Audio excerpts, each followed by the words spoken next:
Recognize. So I hope you're all doing well. As always, if you want to ask a question, stick your hand up or interrupt someone when they're talking, as long as you do it nicely. But if you don't want to talk because you're feeling a little bit shy, feel free to also add any comments or questions to the chat window, and we'll keep a close eye on that one as well. I'll just keep adding people in as they come. Yeah, so it's just essentially a free for all, ask questions, share stuff. No one's an expert here. We're all learning the skill as we go along. So yeah, let's just all share information. I mean, I see one right now from Mike in the window. Did I ever consider doing ERV on a target after completing CRV?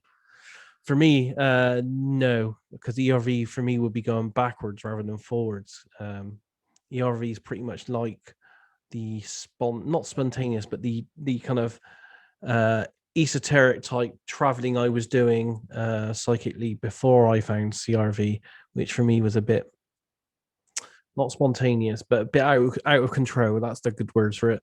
And I found if I was in a meditation and doing a channeling type situation psychically for an hour and a half, 90% of what I experienced in that I'd forgotten by the time I came out of the deep meditation state and then started writing my notes. I was never one of these people that could wake up every 10 minutes, write a note, and then go back under type thing. So I would never go back to that way of doing things, because for me, I would lose too much. But I understand that it can be beneficial for some people. Go for it, Don. You wanted to ask a question. Feel free to ask away, and I'll just keep letting some people in as we go through this.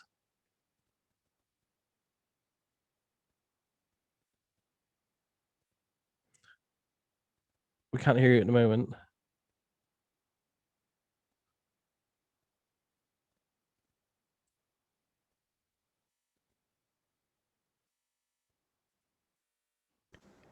Can you hear me now? Yeah. Okay, good. All right. Yes. So, Des, I guess this is a question for you, because I read somewhere that you ran an experiment on a completely fictional target. I don't know that much about it.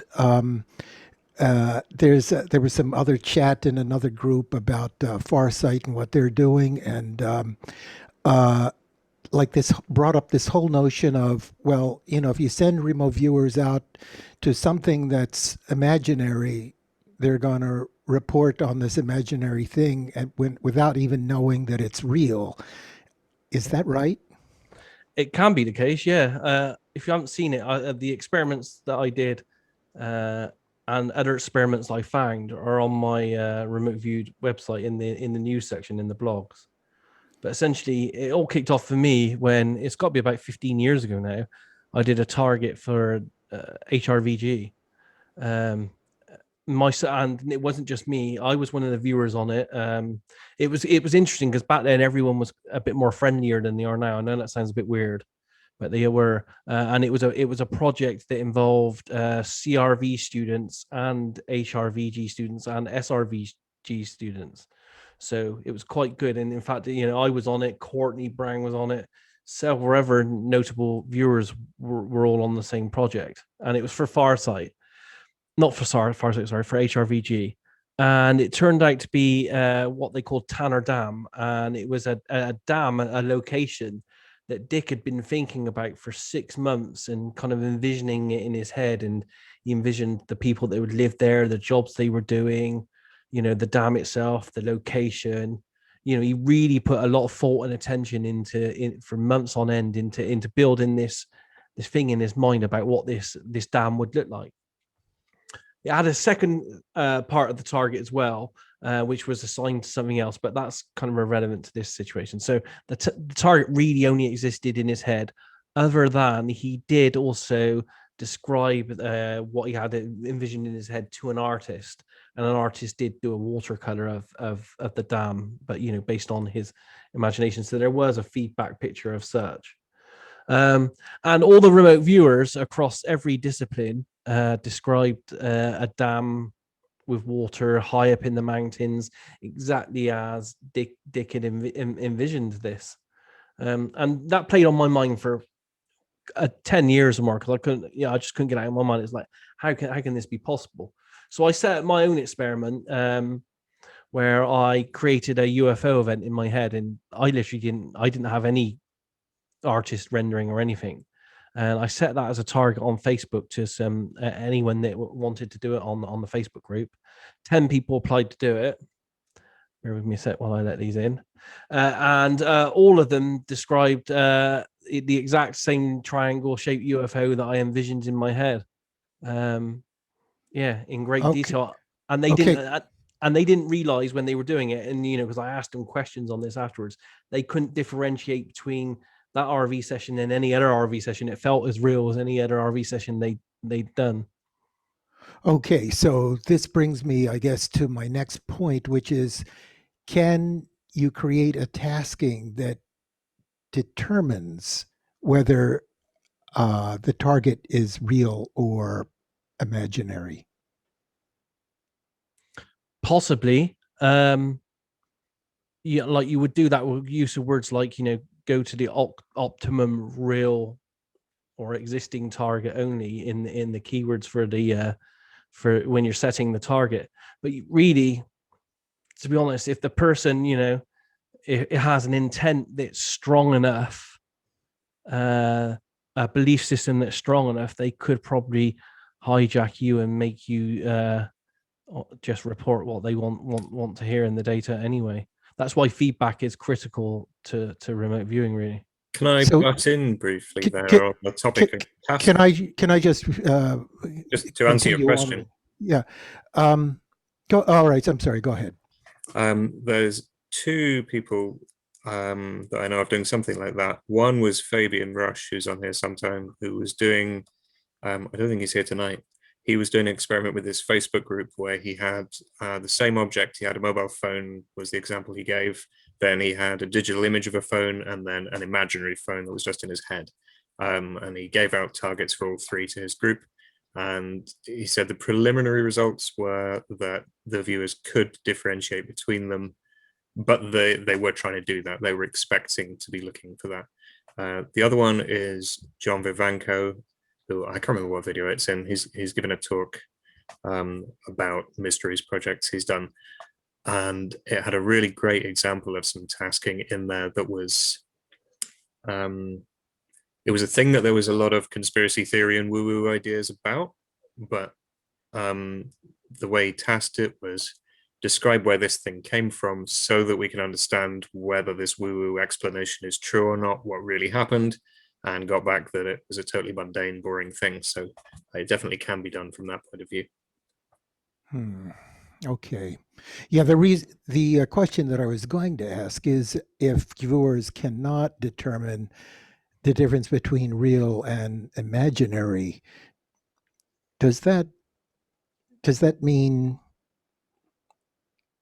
our physical reality is actually something sort of imaginary? There was an article, I think it was a Facebook, a YouTube movie where a researcher was saying that what we perceive, our senses, is nothing but a user interface and bears no resemblance to what's really out there. We don't really know what's really out there. So, this business about tasking someone on a thing and they're not sure whether it's real or imaginary. Well, maybe everything is imaginary, is what I used to work with this guy who was a super smart guy. He was like a PhD in neuroscience and stuff. And I asked him about this, about our perception, because you've seen that illusion with the blind spot in the eye where you can hold a page and you move it and your brain just fills in the blank, right? And I said, like, how much of what we think we're perceiving is just made up? And he's like, at least 90%. So from that point of view, you could say that actually our perception of normal reality is AOL, right? Really? Kind of lower level form of AOL, but yeah, we think we're saying this stuff and we're not. There's something interesting there. I don't know how to explore it further. I really need to think about it. It seems like remote viewing might be able to get more information about this somehow. Let me just think about it. Anyway, thank you very much. Yeah, no, it's an interesting subject, and as I said, I did the experiment. I also collected several other experiments as well in my research from Deborah Lynn Katz and other people as well.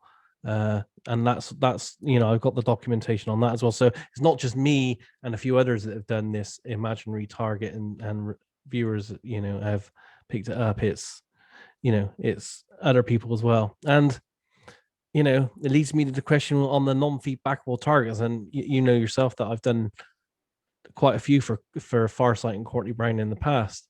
I have to question the ones that have little to no feedback on whether I was actually remote viewing the target or remote viewing something to do with the tasker's intent more than anything. That's really interesting. I mean, that is just so interesting. Okay, thank you very much.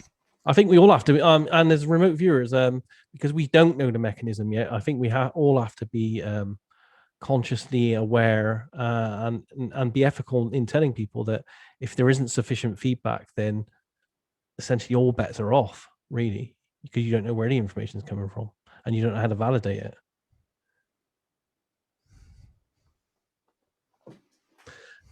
Okay. What's this? Julie's wrote something. Let's see what Julie's wrote here. Yeah, it's not a question. Anyone else got anything? Paul, do you want to go next? Yeah, regarding feedback, sometimes I've seen Courtney create feedback targets that he wanted to have the viewer see to verify that they were on track. But I'm not sure that that's accurate, because that's as much a creation of the target as the feedback issue that he's looking for, as he's looking for new stuff. So perhaps the proper use of feedback is for something to be totally unexpected by the tasker, but still connected to the target. And only, it's like if you're doing a search for a missing person and you physically find them, then that's not the kind of thing that you can have any tasker creation. That's an objective thing. And so when you're doing something like Courtney does, maybe for him to say that in fact he's coming up with verifiable data that say he's on track, the data that he comes up with is not something that he's looking for them to find, but something that they find totally unexpected related to that target. I don't know if I'm making myself clear, but that's, I think the points that are being made here are really, really, really excellent. I recall one time where a CRV person was monitoring someone else, and they apparently got bored, and they started looking around the room, and they saw some dust on a shelf, and the person that was in the other room suddenly started talking about dust. And so I think the separating reality from the intent of the tasker can be quite a challenge. Yeah, it's a dilemma, I think, that we should all be aware of, especially when we're doing RV that we're putting out there publicly and selling or giving to clients. That's why, I think Ingo was great when he said, feedback has to be part of the RV situation. Yeah, it's crucial. As I said, I've done many projects for many people, and I have to now question some of those projects that I worked on, and was the information real from the target, or was it just hardcore intent from the tasker? And that's due to lack of feedback, but some of them do have feedback that I personally say is credible. Like, I did the, JFK assassination, and I know, there's reams of feedback on that, with the Zapruder film, the documents, the statements, all that kind of stuff. So, you have good feedback on ones like that. And you have semi-good feedback on targets like we did Area 51, Roswell, and Phoenix Lights. I consider those to have pretty good feedback as well although it's not 100% tangible in most. But Phoenix Lights, 20,000 people saw it, so there are good witness statements, there's photographs, there's video film. That for me is good feedback to give some good credibility to some of the data, but not all the data.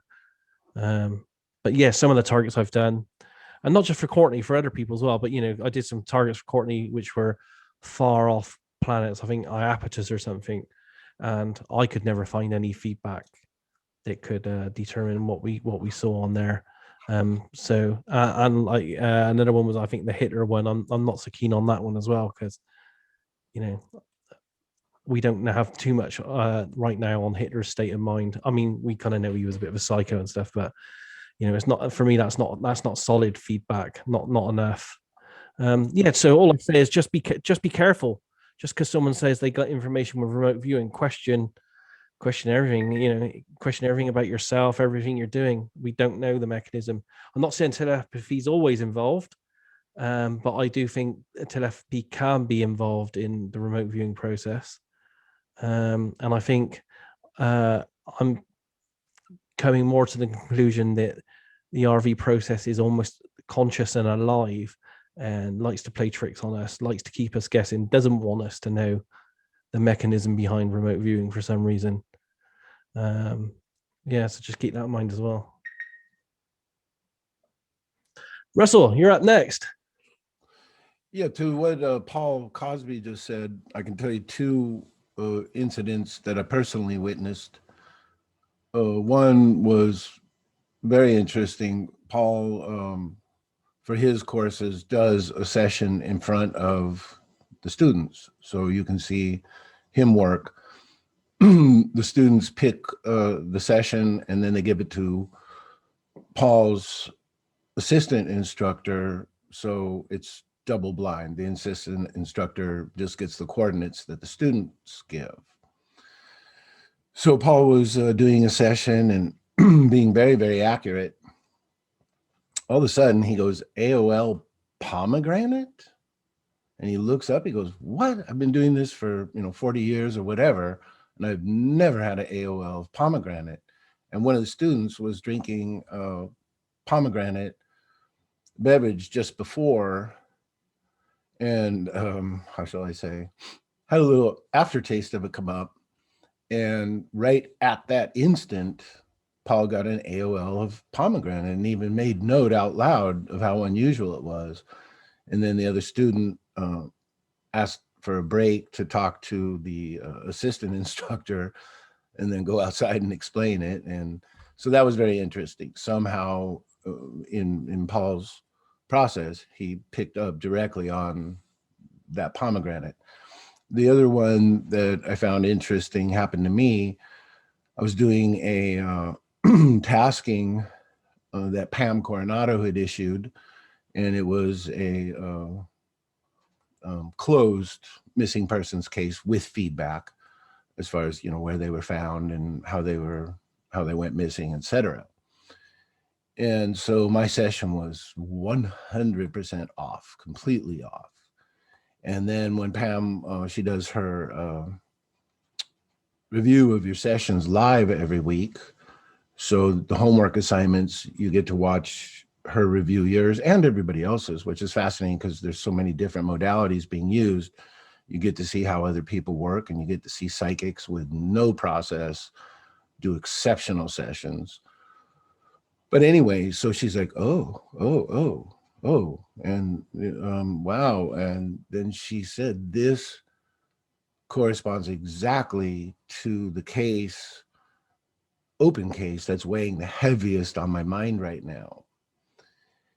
And so we talked about it later privately, and I considered the possibility that if she was just issuing a tasking without a lot of energy, or while her mind was heavily occupied with this actual case that she was presently working, she indicated to me, of course I can't prove it, but she said this, that sketch, this description, this is exactly the elements of the case that has been heaviest on my mind. So the question that came to me is, if she tasked me on this closed case just for practice, but her mind was consumed with this open case that she was working on professionally. Did I pick up on it because of her preoccupation and intense focus on the open case?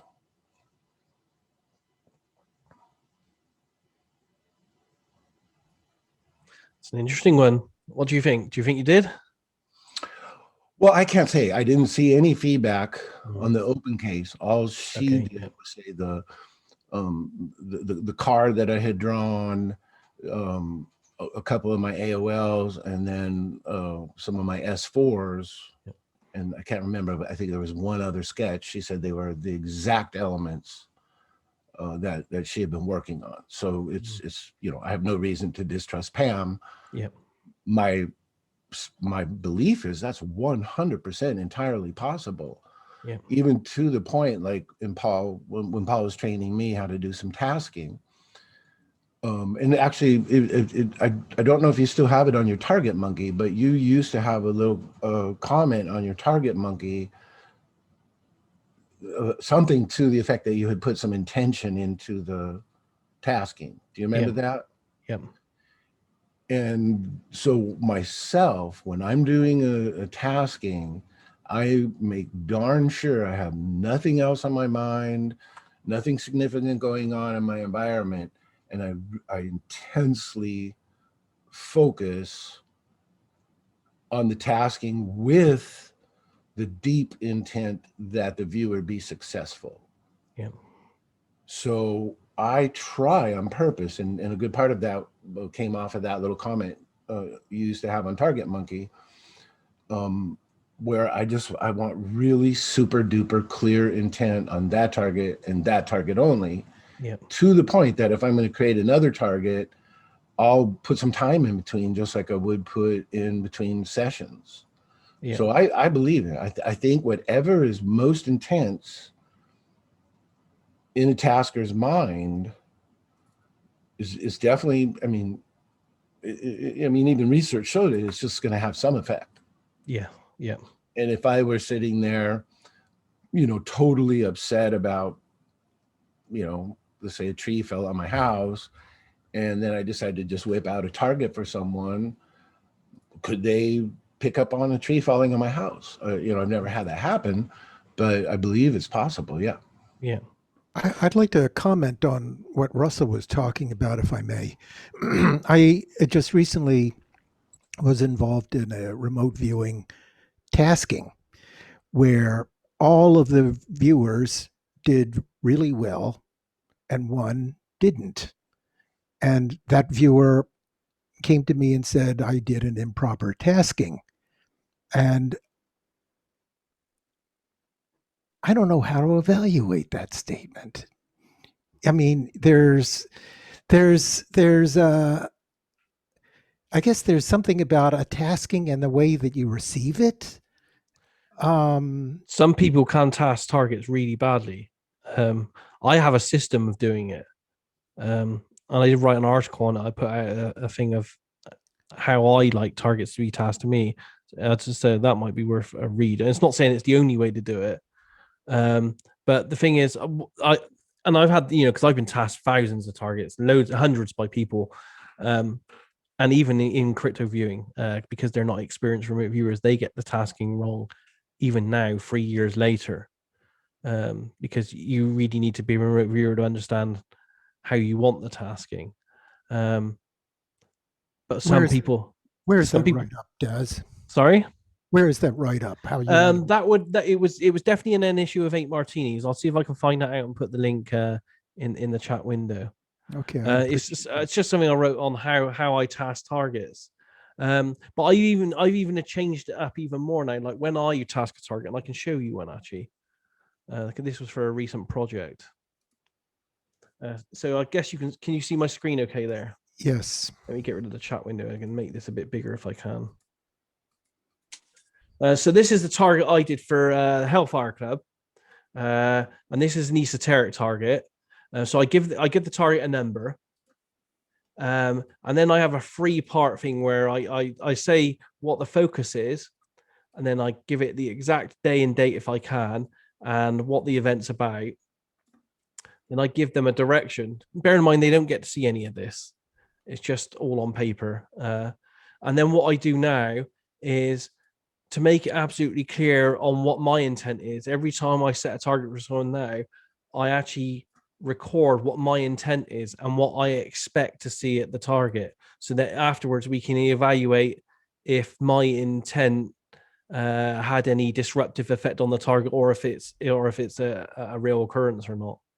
But I try to, because as well as being a tasker, you're essentially evaluating everyone's information that comes back on you based on how you set your target up here. And if you don't record it properly, or if you got in your mind as you're setting the target, you don't really know what you want from the remote viewers, really. You're just doing a shotgun approach.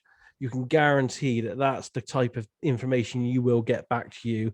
It will be confused and it will be a shotgun approach. So the more direct, accurate, and precise you are when you're thinking about constructing the target as a targeter, I find that the more precise the data is that comes back to you. Okay, all right, thank you. But, you know, if anyone else has any other ideas on this, but I can understand some people do get a bit antsy about target taskings, and some people use it as a bit of an excuse if they have a miss.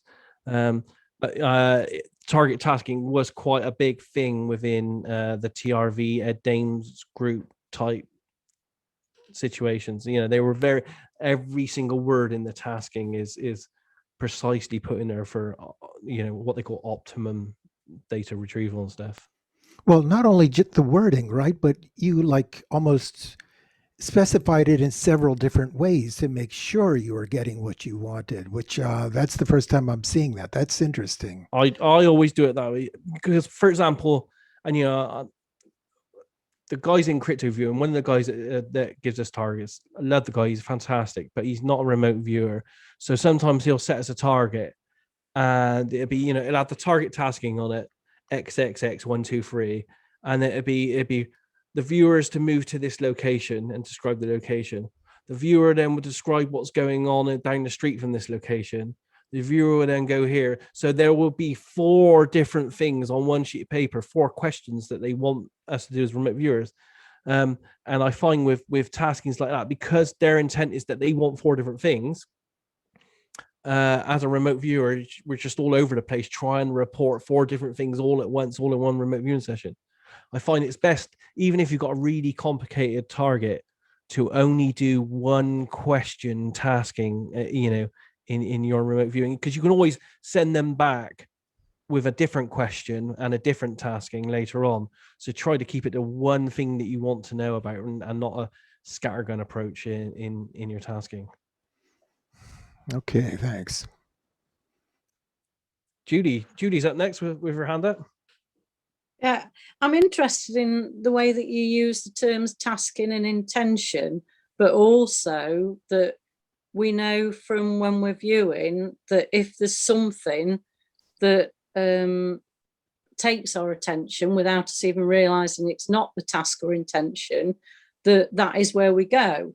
And I know in my original training, they talked about someone, can't remember the name of the person, that was given a coordinate and he was told he was off target, but actually when he went up there, it wasn't a place a cabin in the woods. Mm-hmm. It was the military place that he got that was secret, that they didn't even know was up there. And so I really feel as though a lot of people's egos need too much confirmation. And why can't you just deliver the information? The case you're on about, though, they were essentially off target on that, and that was the Ingo, Swann, Pat Price, Virginia site one. The actual target was a cabin, and they wandered off target. No, but when you say you're off target, that's when you start almost judging people. Well, you are judging. No, but why do we have to judge rather than observe that they actually got something significant that was to do with the target? No. If a life depended on describing the cabin, then that life would have died. But the life didn't depend on that. The life probably depended more on that military place that was nearby. And I've had certain live tasks that I've done that I've apparently not been on task, but actually the bigger thing drew my attention, and that made much more sense. And actually, the ethics of it all needed me to go with what I did perceive rather than what my ego or the ego of the tasker would have had perceived. I'm not sure it's ego, it's just accuracy. Like if I was a paying client and I said, I need you to remote view what's in my metal safe by the side of me. If you didn't get that information, you said, well, I found the painting at the back of your room much more interesting, then I wouldn't pay you for that work. I'd be like, well, you didn't fulfill the need. Well, okay, so the ego needs to be paid, whereas if that actual painting at the back of your room saved a life that you didn't even know about, then that is where I would rather be with my viewing. But okay. I'll leave you anyway. Yeah, I'd rather be accurate for the tasker, to be honest. But everyone's different in this. And that to me is ego, which that isn't where I am. So I'll leave you with that one. It's not ego though, it's accuracy. Okay, Sasha, would you like to go at next? Yes, hi. Hi there, how are you? Well, how are you? Happy Friday, everyone. Okay, so I'm actually more interested in figuring out what remote viewing tells us about the system that we're in. And I think that that's a better approach to figuring out how to fix some of the, I don't want to say problems, so I'll just say issues, I guess, with remote viewing. The discrepancies between good remote viewers tasked with the same tasking that get very different results, right? And so I've been thinking about it in terms of the hologram theory, right? So every part contains the whole in terms of the information, but at a lower resolution every time you break a piece off, right? So that would be us. But so then I was trying to figure out, because I think it matters, and I think it matters in the sense that you talk about the system being somewhat alive and having a bit of a trickster personality, being kind of playful, sometimes deceptive though, sometimes playful, but sometimes it seems like there's a deception to it, or there's the boundary of accuracy where if you start being too accurate, it starts pulling you back into the regression to the mean effects. And so I was kind of thinking, if it seems to me that this system is recording and storing all the information that's created within it, right? And so then it can either, I think if the system itself is an organic emergent phenomenon, then it wouldn't necessarily distinguish real manifested information from conceptual fictional information. Yes. But if the system is designed, then you would expect that the designers would want to distinguish between those two realms of information, right? And so I'm wondering what people think who've been doing remote viewing for quite some time. Do you get a sense that the system itself distinguishes between what's fictional information that's, a Harry Potter movie is real, but the data isn't actually real, right? So it's fictional, but the movie itself and the book itself is real. So if the system treats it as equal to a historical event, then I would think that the system that we're in is an emergent phenomenon. It's an organic, natural phenomena. Whereas if it treats them differently, then I would think it's artificial or acts in an artificial way, right? That there's an element of design or intelligence or direction to how the information is treated. And then before I leave this for people to maybe comment on, there's a really big problem with artificial intelligence, which is it can manipulate information, but it can't make sense of meaning, right? And that's where the problems come in to using artificial intelligence for more applications in our lives, is that it does a great job of manipulating information, but because it can't ascribe meaning to that information, it has all these limitations that we don't have as conscious beings, right? And I'm wondering what the relationship is between the differences that we can articulate between information and meaning, and how does that map onto the differences in the system between conceptual fictional information and real manifested information.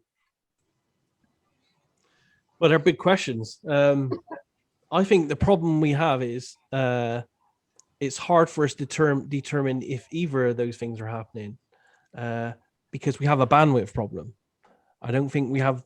There's a bandwidth the bandwidth of consciousness. It's been measured, and it's incredibly small. I don't think it's big enough for us to be able to determine which one of those two things is possibly happening. Not even by its behavior, because some of the limitations are on our side, definitely. Especially like we're saying, intent, or whether telepathy is interfering in the remote viewing session. But I think could we not design studies so that we can test the limitations of the system more so than of the remote viewers or the remote viewing protocol? Yeah, I absolutely think we need to do those tests. And, for 25 years or more since the programs all stopped research, no one's doing research in remote viewing in a lab at the moment. And we're now, for the last since 95 when it all stopped, we've gone nowhere progress-wise in understanding the mechanism behind all this. And I think that's a major, hindrance to what we're trying to do. Yeah, so if you know anyone that's winning the put up 20 or 30 million, it would be we could have one hell of a program nowadays. With all the quantum technology that's coming online, the computers and the technology we have now that we didn't have in the 80s and 90s. I'm sure there could be a kick-ass RV program out there that would be able to answer some of these questions. And I was reading in the new journal edition of the SSE, the Society for Scientific Exploration, and they were talking about trying to see if they could get random number generators to exhibit psi phenomena. And they thought that they had, and then they realized that no, in fact, all that had happened is that their excitement had influenced the RNG. And then that's what caused the effects. So I think that the people who are interested in figuring out the limitations or how to, optimize remote viewing, I do think that shifting the focus to figuring out the nature of the system itself might actually lead to better questions to test, or I don't want to say it might lead to better answers, but I do think it might lead to better ways of developing remote viewing to account for the nature of the system that we're probing. Yeah, there's so many things happening. Like, and what you were just talking about, essentially the experimenter effect. Everyone that's involved in the experiment affects the experiment to some degree. I think that extends farther than the people involved in the experiment. I believe it probably extends to everyone that, especially on the public RV experiments. I think it's to anyone that ever reads or hears about that experiment before it actually happened, or even after it happened, could have affected the data in the past in some way. I think, as the quantum world's showing us, everything's entangled, and it doesn't matter where it is in time and space, it can still affect. But you asked some valid questions there, and I think it would be amazing if because there are so many people around now with huge amounts of money. It'd be good if we could tap into one of these people and get an RV project off the ground to explore these avenues. How much does telepathy involved? How much is intent involved? What is happening? What system's happening? Is it just a simple data record kind of hard drive type system? Or is it something that's, more organic, as you said, and it's, conscious and it's changing? I don't think we know. Maybe it's all of those, to be honest. I don't know. It could be all of those. Maybe we're thinking a bit black and white with this. Yeah. It's one thing too, Sasha, when we talk about, say, problems with remote viewing, keep in mind the problems with direct daily physical viewing. David alluded to this. We have so much overlay going on just driving down the street. You could look over at two people on a corner talking, and in your mind, well, they're arguing, and because one is Hispanic and one is Asian, it must be a racial fight, and you go on, and you go over there and you find out it's two friends that haven't seen each other for a year, and they're planning coffee. So just even with physical perception, and one interesting, what I call daily AOL or real life AOL that I just went through. There was two simultaneous aid calls right near our house, which is very rare, maybe 3 a year. So this big response goes into apartment complex, and then like 14 cops go chasing a car up the road at the exact same time. So my mind is like, oh, okay. So someone must have gotten murdered or stabbed or assaulted at the apartment complex, because that was medic units. And then the assailant did this, that, the other. So I walked up the road being a former firefighter and now officially a looky-loo. And there's a police officer guarding the intersection. And he says, are you trying to figure out what's going on? I'm like, yeah. He said, well, back there, someone called in a heart attack, but it wasn't a heart attack. And up here, two kids tried to outrun a state trooper. So these two events were completely unrelated in any way, shape, or form. Then they happened at the same time at the same location, which from my point of view is extremely rare. So given my fire department experience, given all this other stuff, I literally built this massive story that I was really certain. I was like, well, of course I know how this works. I've been on 8 calls, I've been to the, it was all delusional. And so when I look at what I call real life AOL, we just, when we think about our preferences, our dislikes, our memory, our education, our opinions, our wants, our needs, we have so much psychological mess going on continuously that even outside of a session, you could look directly at something and completely miscall it. But see, this is why I think it would be helpful to understand if the system is treating data as information, or if it can make meaning from it. Because if it can make meaning from the information, then that would explain a lot of the AOLs, and it would explain a lot of the results that you get that there's a concurrence with the target, but it's really off at the same time. Like it sounds the same, but the meaning is different. And so I think if we understood that, or even if we tested it, so that we would make our targets based on a system that isn't going to recognize meaning, and it's only going to recognize information. And so then how you write your question, how you develop your tasking would have to reflect that and say, okay, if I'm the mediator between myself and the remote viewer and the target, is only going to be able to make sense of information without the overlay of meaning, then how do I word this in a way that is not relying on consciousness filling in the meaning gaps, I guess? Yeah, no, and I totally agree. I would love to know the answer to your question. What is the context of the system? But recently in a talk that Bill Ray did, he had tasked at least two people, on Custer's Last Stand. One of the people found it just horrific and upsetting, yet his wife, who's Native American, had a different experience. So the meaning did come from each individual subjectively. So a Native American might look at Custer as like, yeah, finally, we got some hits in there. Whereas, someone else might just go, oh, that's just so terrible. The meaning thing, it's just like if I view a site, my aesthetic impact is irrelevant to the target. Irrelevant. If I look at, if I'm perceiving, let's say, a roller coaster, and I've had bad roller coaster experiences, so my AI is terrified, uncomfortable, dizzy, sick to my stomach, that doesn't say anything about the target. That says something about me.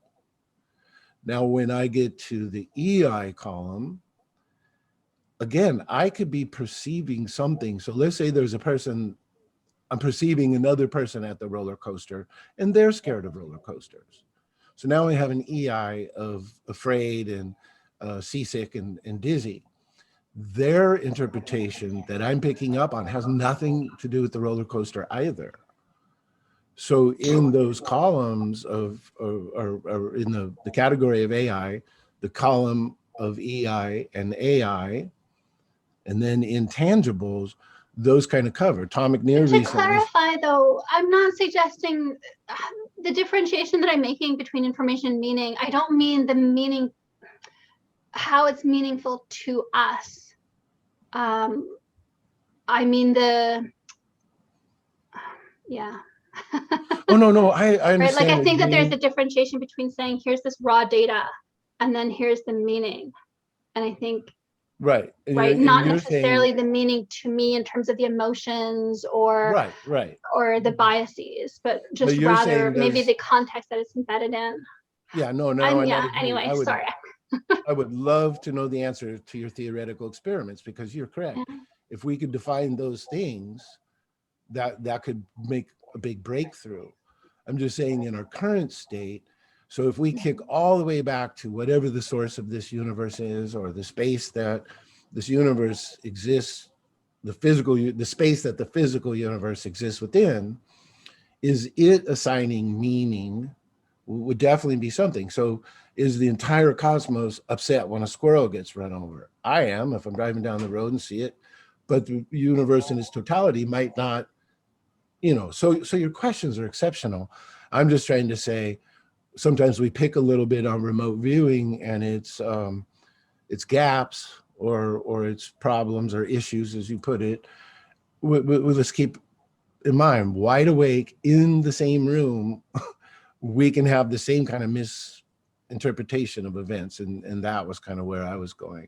Like I've said many times, you have a brilliant way of thinking, and you articulate it well. Yeah, good questions. I still think, though, a major part of the not the issue, because I don't see it as an issue, because we can get away around it. But I still think part of the process that's causes these hiccups is the bandwidth.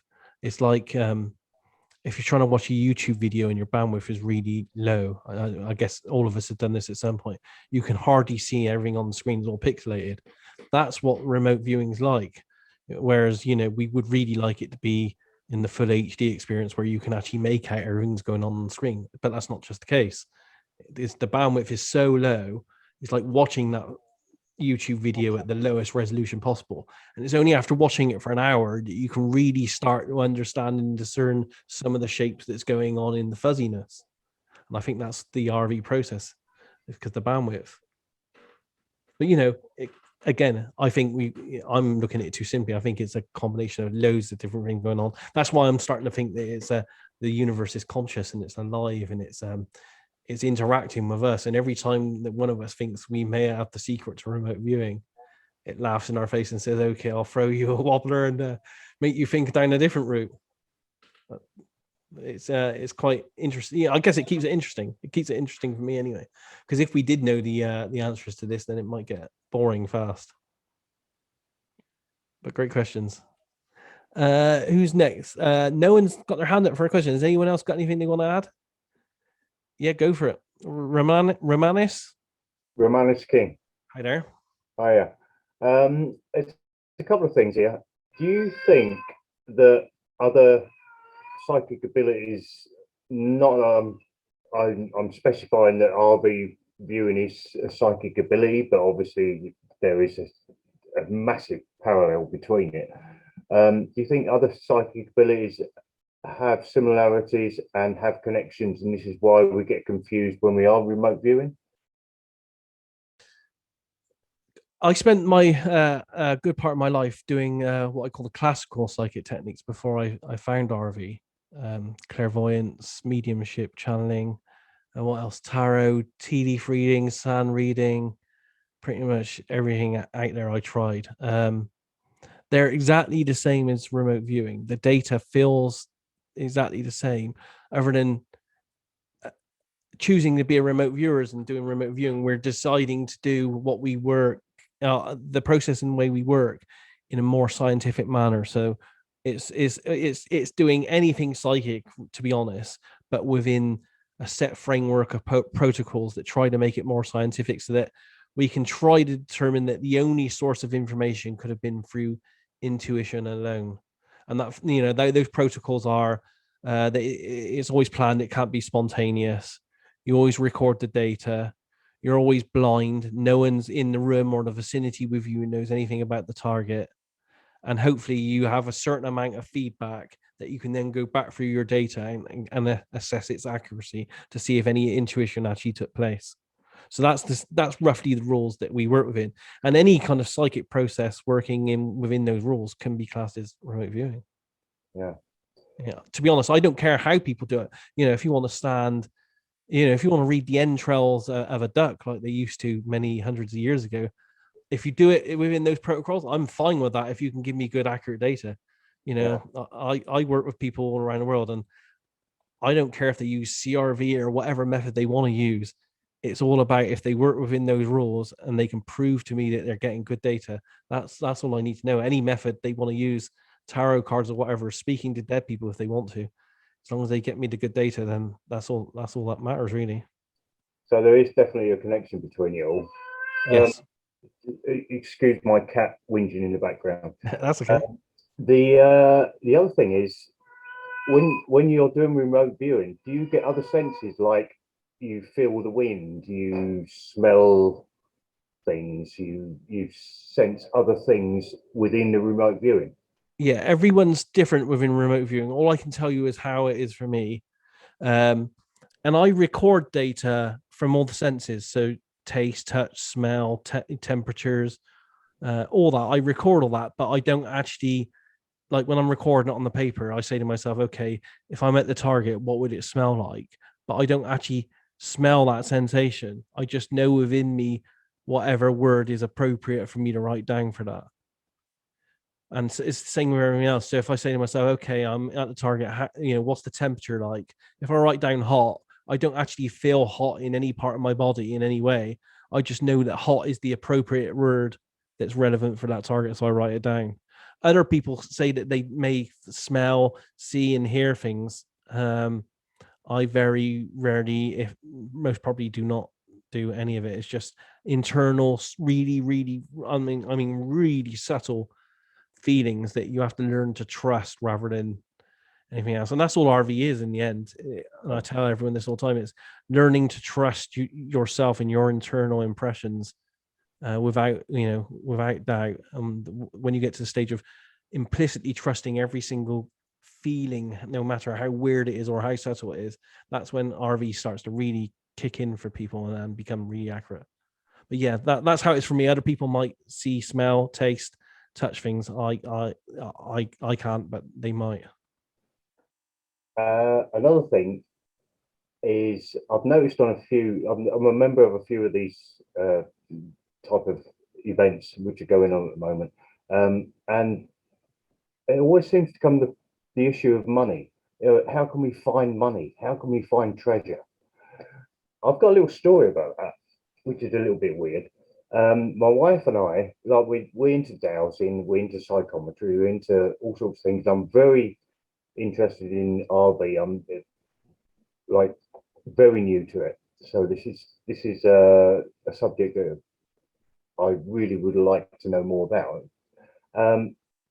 But one day we decided to sit at the kitchen table, and we got a map out of our local area in Cornwall, and we decided, well, what we're going to do is we're going to find some treasure. So we dowsed the map, and it told us the basic question was, we need to find treasure. We need to find treasure. My cat.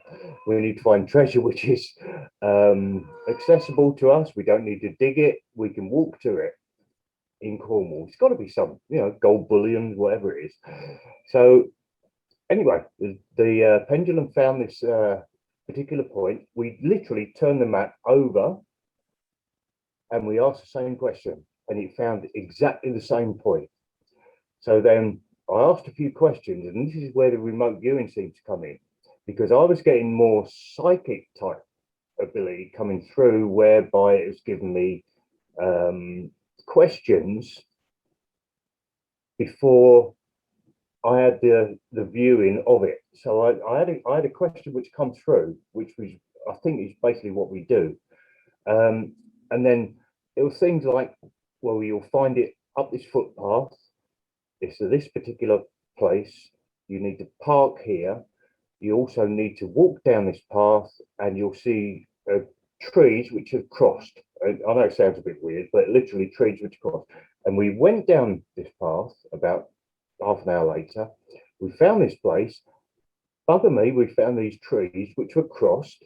It also said to me before we got there that you'll see a small wall, jump over the wall, and then you'll see a satchel.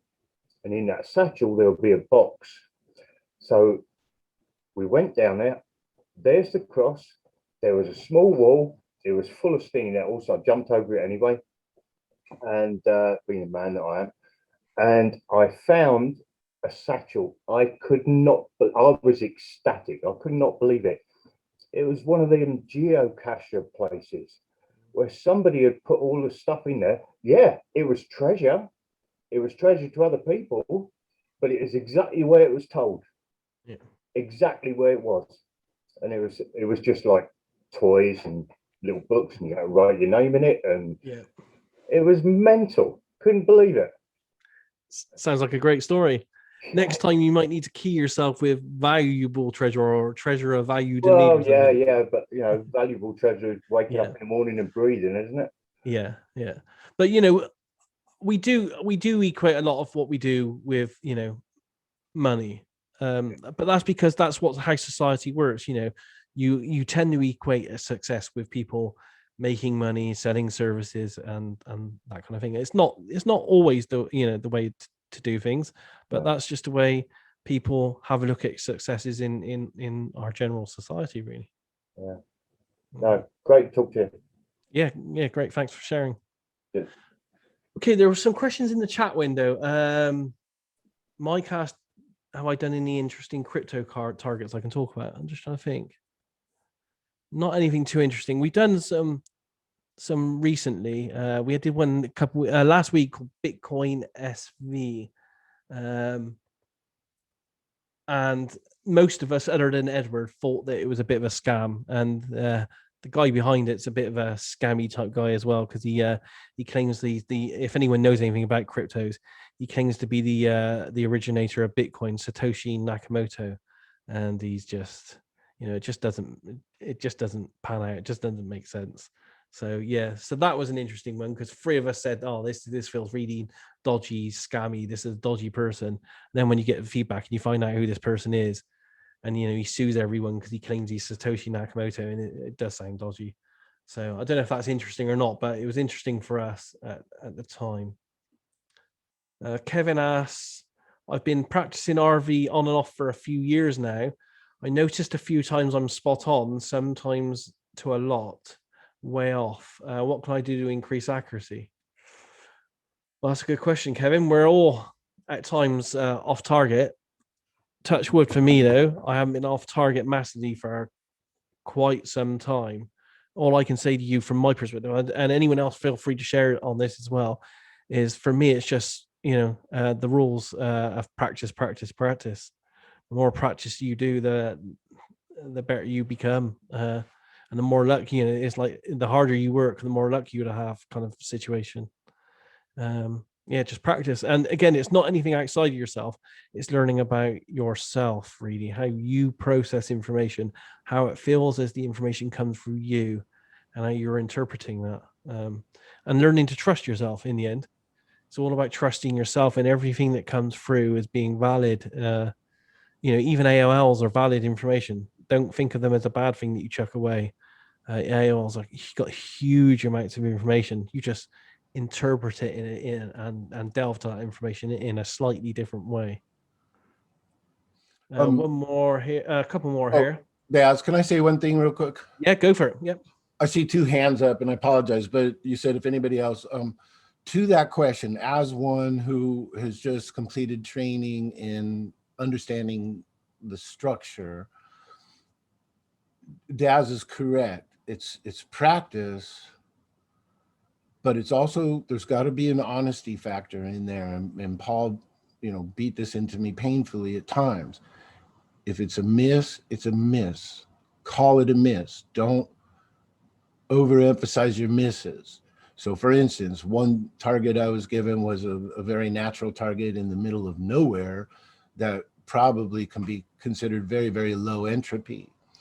About a quarter mile away was a mining operation with all kinds of equipment and noise and whatever was going on there. And I drew very nice renditions of what was going on at that. So at first it's like, oh, look, I got this. Oh, and then and the reality is, if I were to keep entertaining that, I'm encouraging my perceptual system to do that. So through multiple errors of that type of thing, finding myself more interested in something near the target as opposed to the target itself, once it got through to me, and not just Paul, but a couple of other experienced viewers, Russell, that's a miss. It doesn't matter. And then when you get a hit, you really need to, as I've told Dawn, celebrate that. Celebrate every correct perception. So when you go through a session after getting a feedback, you can even use the in-session feedback format that is described in the CRV manual. Go down and if you got blue, put a C for correct. If you miss something, just don't acknowledge it. No, there's no punishment for missing. You got something, let's say there was a fountain near the target. You could write, N for near, or CFB for can't feedback. Even if you do a session and the only thing you got was blue that was correct, celebrate, inwardly celebrate and reward and be grateful for getting blue. And that acknowledging in a very happy, joyful way what you did get, and not emphasizing or propping up what you didn't get, even if it was accurate. And the more you hone your intention to describe what needs to be described per the tasker and ultimately per the client, you're trying to solve a problem for somebody. And in retrospect, you might see that you missed something and you remember, well, that was interesting because that was kind of a loud, word that popped in. And then the thing you got correct, then you go, that's weird. That was kind of just slipped in there quietly, actually surprised me a little. So in the rearview mirror, you could start to sort out how an incorrect perception felt versus a correct one.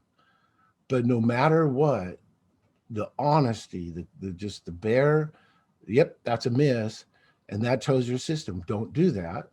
And the other one says, do more of this. And that's what you want. Ingo never had punishment built into misses. They were just acknowledged by silence. So try that and see, because all of a sudden I went from being a quarter mile away to, an eighth of a mile away to next door. And then finally I was on the target, but it was only when I gave up rewarding myself for, if you will, accurate misses.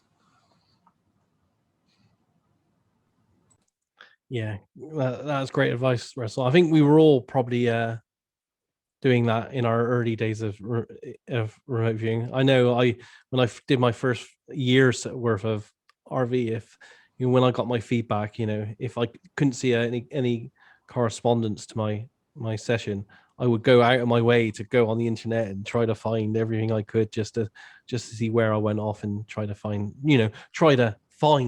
and not an excuse, but try to find data that would match my data. So yeah, I think we've all been there. Yeah, we absolutely. And one that I did and it's just still one of the greatest embarrassments. I almost turned red thinking about it.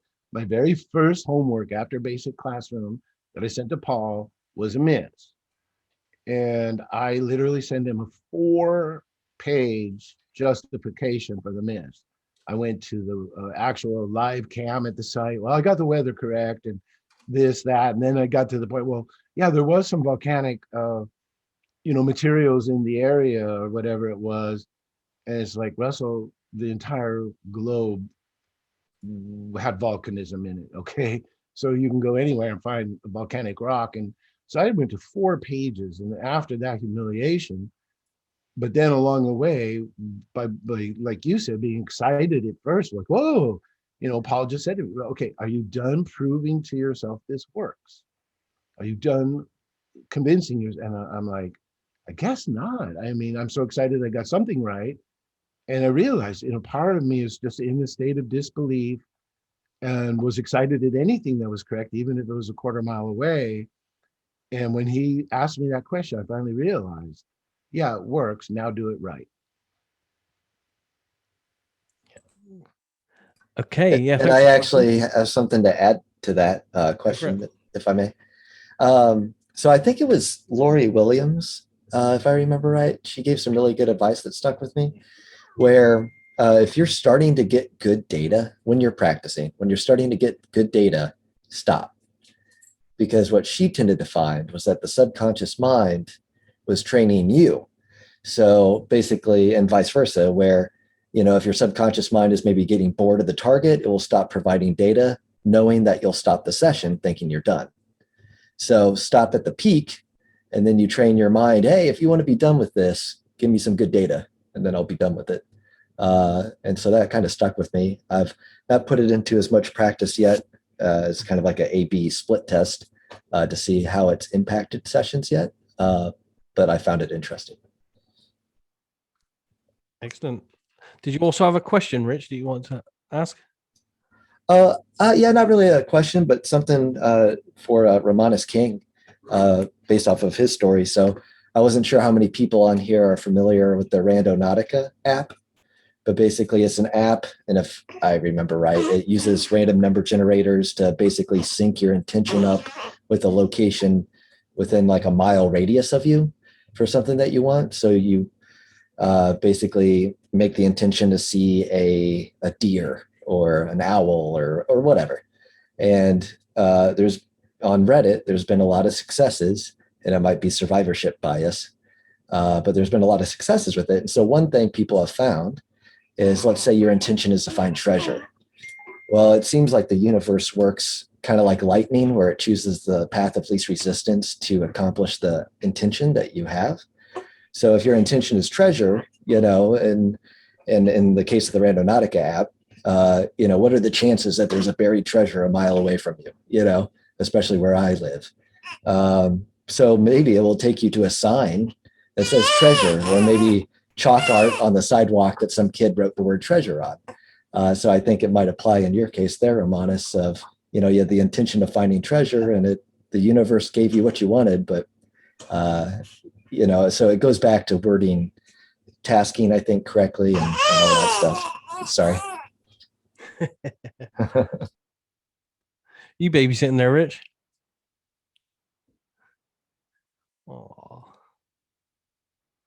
Oh, our first RV baby. Yeah, she's my little experiment, so I'll see how early you can start training people. Thanks, Rich. I think who's up next? I think Tracy's up next, then Pablo. That was good multitasking, Rich. Well done. Right, good evening, everyone. Got like a simple question, really, to take it back to kind of basics. I come across a video a few years ago of the JFK with you, Daz, and from that moment I was hooked. I was like, wow, this is crazy, like how the mind and consciousness works. And I was just wondering, like, why everyone decided they wanted to remote view, because everyone on here, they're talented remote viewers, and what made you all think, wow, like, this is crazy, I want to learn how to do this? So this is open for anyone who wants to answer, really.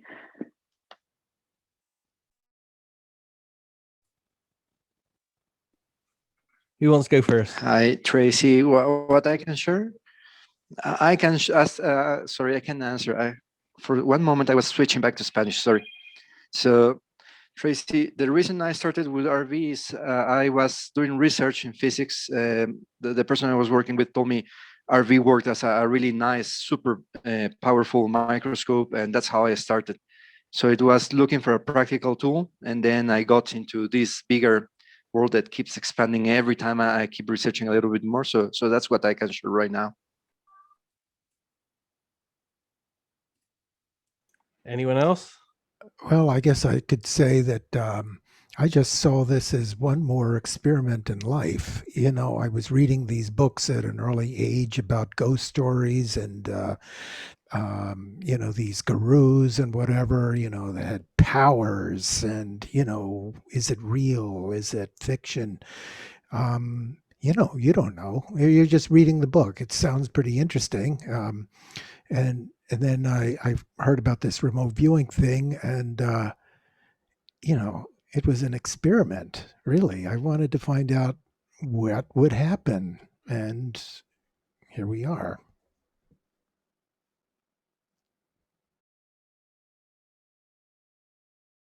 Go for it, Romanis. Yep. You're on mute. Right. Hi. Yeah, I got into it. I don't know about these Zoom things. I don't know how to put your hand up or anything, so I just do it. I got into it purely because I used to do a lot of dowsing. I used to do a lot of metal detecting. I did A-level in archaeology. I've done all sorts of weird things, but I always found a question. How come I knew more information about things where something I could find on the beach was, like Rich said earlier, maybe there's a connection there, but I could find things without knowing I could find things. So it was just interesting to push it further afield, other sides of the world. And yeah, I've had some major downfalls with it, but I've had some really good results with it as well. So I am just getting into it, I must admit. So that's my story with it. Anyone else got a story to share? I'll share mine. Yeah. Oh yeah, go on, Rich. Oh yeah. Okay. Sorry, David. Yeah. So I guess mine started. So I used to be. My dad was a minister. So I started off very, very, very Christian, and I started dating this one girl who was an atheist, and so I was always afraid for her soul. So I thought I'd read up on books on atheism to learn how she thought, so that I could convince her otherwise. And then it completely backfired on me, and I became the atheist. And so then I found out, I think it was a 60 Minutes episode where they were going over David Morehouse in his book, The Psychic Warrior. And so that stuck with me, and I just got the itch because I thought, oh, you know, here's a way that, you know, the US government has kind of proven to itself that it's a valid way to psychically get information. So I thought, it'd be a good way to actually figure out what the truth is of everything. And then now that I've gotten older and more experienced and learned things, the limitations of remote viewing and other things, kind of right back where I was of it not being the full arbiter of truth, especially for those esoteric things where you can never really fully know. But that's what got me interested in it. And I've been here ever since. So I got into it because I could test it in a scientific way. I didn't used to believe in any of this stuff at all. And then I kind of realized, like, I've missed a trick here. Some of this weird stuff's got to be real, but all of it seems so hokey and weird. Like, I need to find something that I can actually test. And so I spent like 3 months down the YouTube rabbit hole looking at all the really stupid, weird stuff, and finally saw like the Russell Targ banned TED Talk, which wasn't actually banned. And was like, well, this sounds just as stupid and weird as everything else, but I can test it, so I will. And then it worked. And it's really cool. And I'm still doing it 2.5 years later.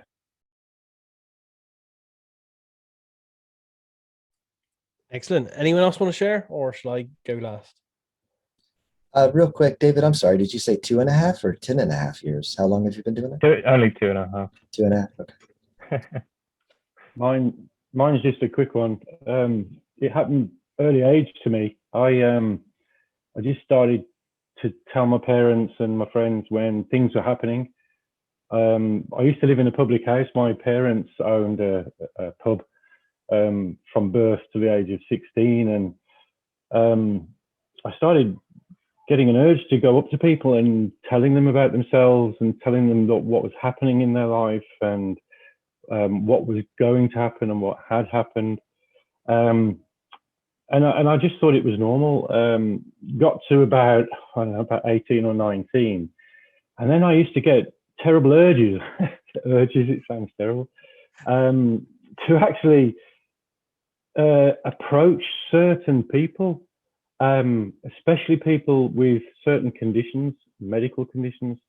And I could freely and openly tell them about certain medical conditions they had. Epilepsy was an easy one.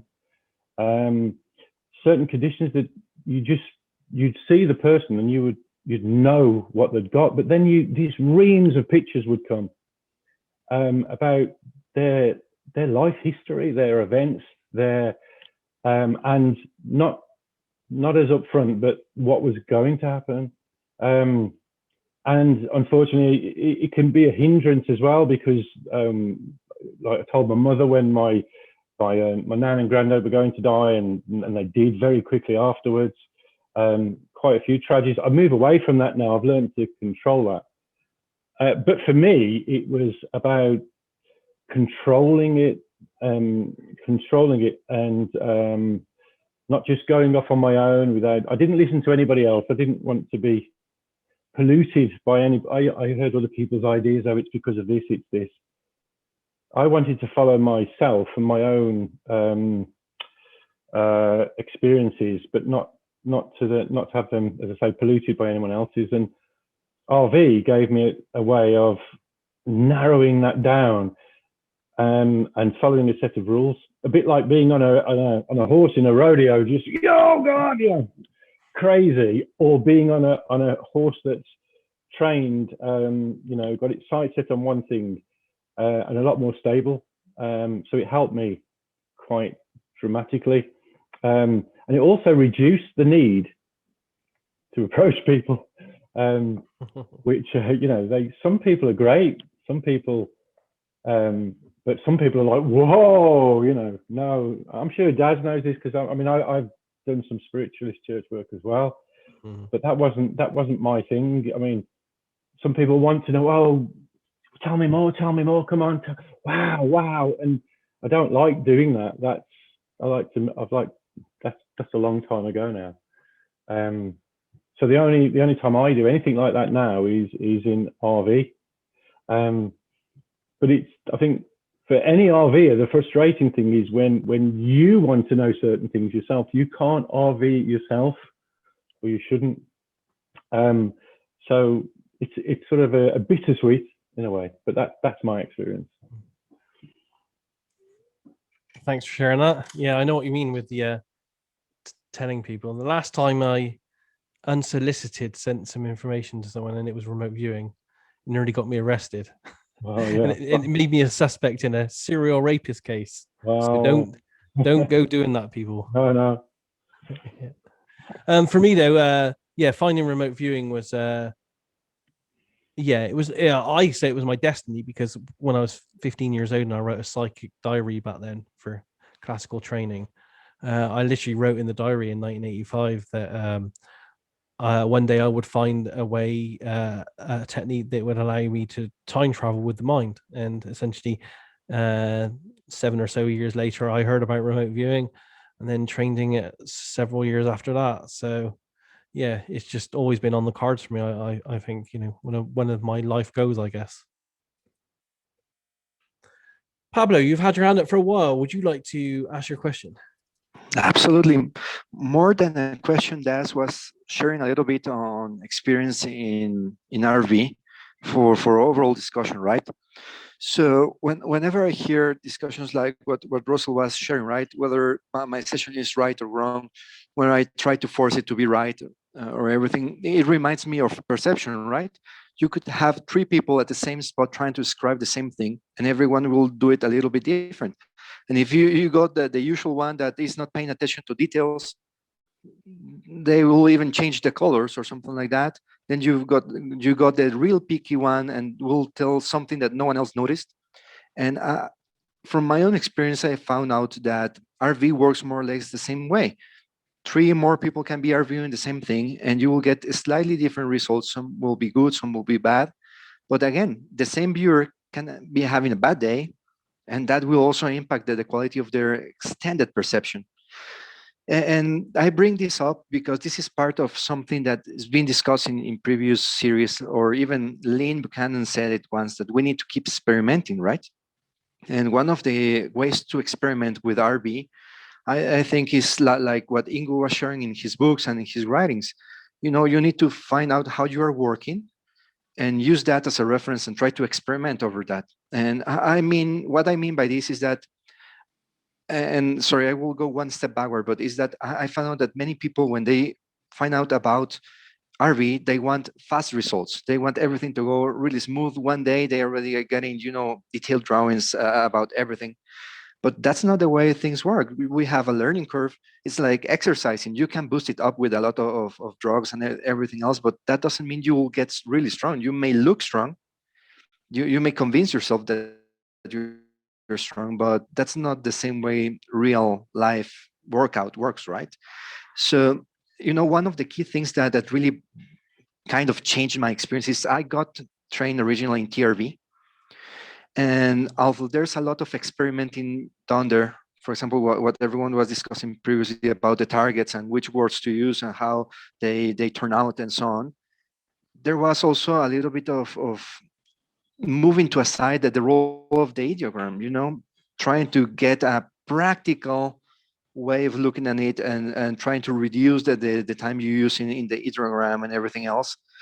But when I started pulse training through the DVDs, of course, not essential right now, but when we were doing, or at least I was doing alongside the virtual class, the ideogram drills, and Paul started talking about retracing and so on, it came to my mind, I do retracing all the time, and not just in RV.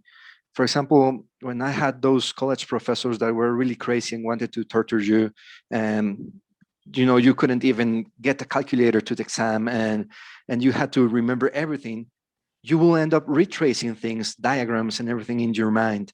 Or if you're playing music, you do exactly the same thing. And checking one of my toddlers, she learned to walk probably 1 year ago, and now she jumps and so on. But when she's sleeping, kind of sleepwalking, you see how her dreams or her subconscious is driving some of the real movements, like with the ideogram, right? So, it got myself thinking, where else have I done this? I remembered pendulum readings. And, if you can really spot when someone is faking pendulum readings and when they're not. But it's about how your body reacts. And if you pay attention to that and you experiment, you can improve what you're doing there. And that's why, even though some people say the ideograms in CRV, classical CRV, are a waste of time, I don't think so. We need to think a little bit different, that it's not about saving time, it's about getting the correct procedure. Nature, even when you get your lucky move or your lucky sign or whatever, if you analyze that happened to me, you end up finding out that even if you thought that gave you luck, probably you only got it 50% It's just a mind thing that you are doing constantly. And talking about experimenting, and on Dimi's question, Russell posted another thing, and I'm really into that. Trying to experiment and get a little bit deeper. I probably will never get the answers, but it's fun, at least finding out. There were a few experiments that were really interesting and related to Ingo's initial experiences, right? Like Charles Littlefield's experiments with crystals. So he would prepare a salt solution. Then he will start, if the crystal started behaving some way, he will think about the letters, the alphabet letters. And he got all 26 letters. And sorry if I'm adding something there, probably I'm thinking in Spanish, but the thing is that he got all the forms, and there are no possible chances that that's happening randomly. So he did a lot of stuff that can be measured in the lab, where the solution is altered just by thinking about it. There's another experiment by the Meta Science Foundation where they kind of set up a radio feedback transmitter, very simple, nothing complex, and they were trying to communicate with the deceased. However, they noted that in one of the setups, the person, without touching anything, without doing anything, was capable of feeding back changes in the system willingly, just with the mind. So that kind of move, like in a sense, saying that the mind can interact outside of everything else, even a little bit like when we think like Penrose's discussions about consciousness. He thinks it can be outside of even the material world. So I'm encouraging everyone to keep experimenting, observing, and keep improving the CRV or RV in general. That's what I wanted to share. Thank you. Yeah, thanks for sharing that, Pablo. Does anyone have any comments to add to that? Come on, don't be shy. I guess not then. Is there any repository, Daz, for, I mean, obviously we're like armchair scientists and I guess the pro is that we're not trained, most of us, I can't speak for everybody, obviously. I'm not trained as a scientist, but I like to think I'm scientific, but obviously I'm not ruling out everything when I'm designing or thinking of an experiment. Is there an online, I don't know, something more robust than just an online community to record our individual experiments and to have feedback on that of maybe things that we've missed in doing controls or anything like that you're aware of? Not that I'm aware of, which leads me actually to a question I was going to ask at the beginning of this, if no one had any questions, which was in reference to the International Remote Viewing Association, because I was thinking about them and what they offer, and what do the the RV community want. And one of my questions was, what public projects or services will we as remote viewers like to see for the community? And your question pretty much, I think, asked for one of those needs, really. A central maybe repository where people can put that kind of information up, projects up, ask for advice, criticism, maybe feedback. I think so, and I think it'd be good. And I know that there's kind of a schism in the community between purists of the CRV route and kind of maybe not even that, I shouldn't say, but then taking remote viewing to the next level. Obviously, CRV is a well-defined thing. So CRV for its purposes, per Ingo Swann, I think, is kind of a box. And we've already had kind of this discussion before as a group. But then I think just remote viewing as the overall umbrella. I think obviously we're all on the same page that there's so much more to look into and we don't have all the answers and all this. So I think if there would be some sort of communal database and where we could see what other people have experimented on and kind of do our own A/B split testing, and then just as a community, there's a lot of spinning around in the same circle, I feel, but maybe not so much public progress. I don't know of anything to date, other than Facebook kind of sorts that need out a little bit, but in a really terrible, unprofessional way of organizing things. But okay, no, I don't have Facebook, so I've not been familiar with that. So right, actually, I mean, all that kind of stuff happens on Facebook in an ad hoc social environment kind of way. But Facebook's so bad, there's no way to organize threads, put them in any kind of order, really. I mean, it's kind of the thing that I would have thought Irvo would be doing for us by now. Sure.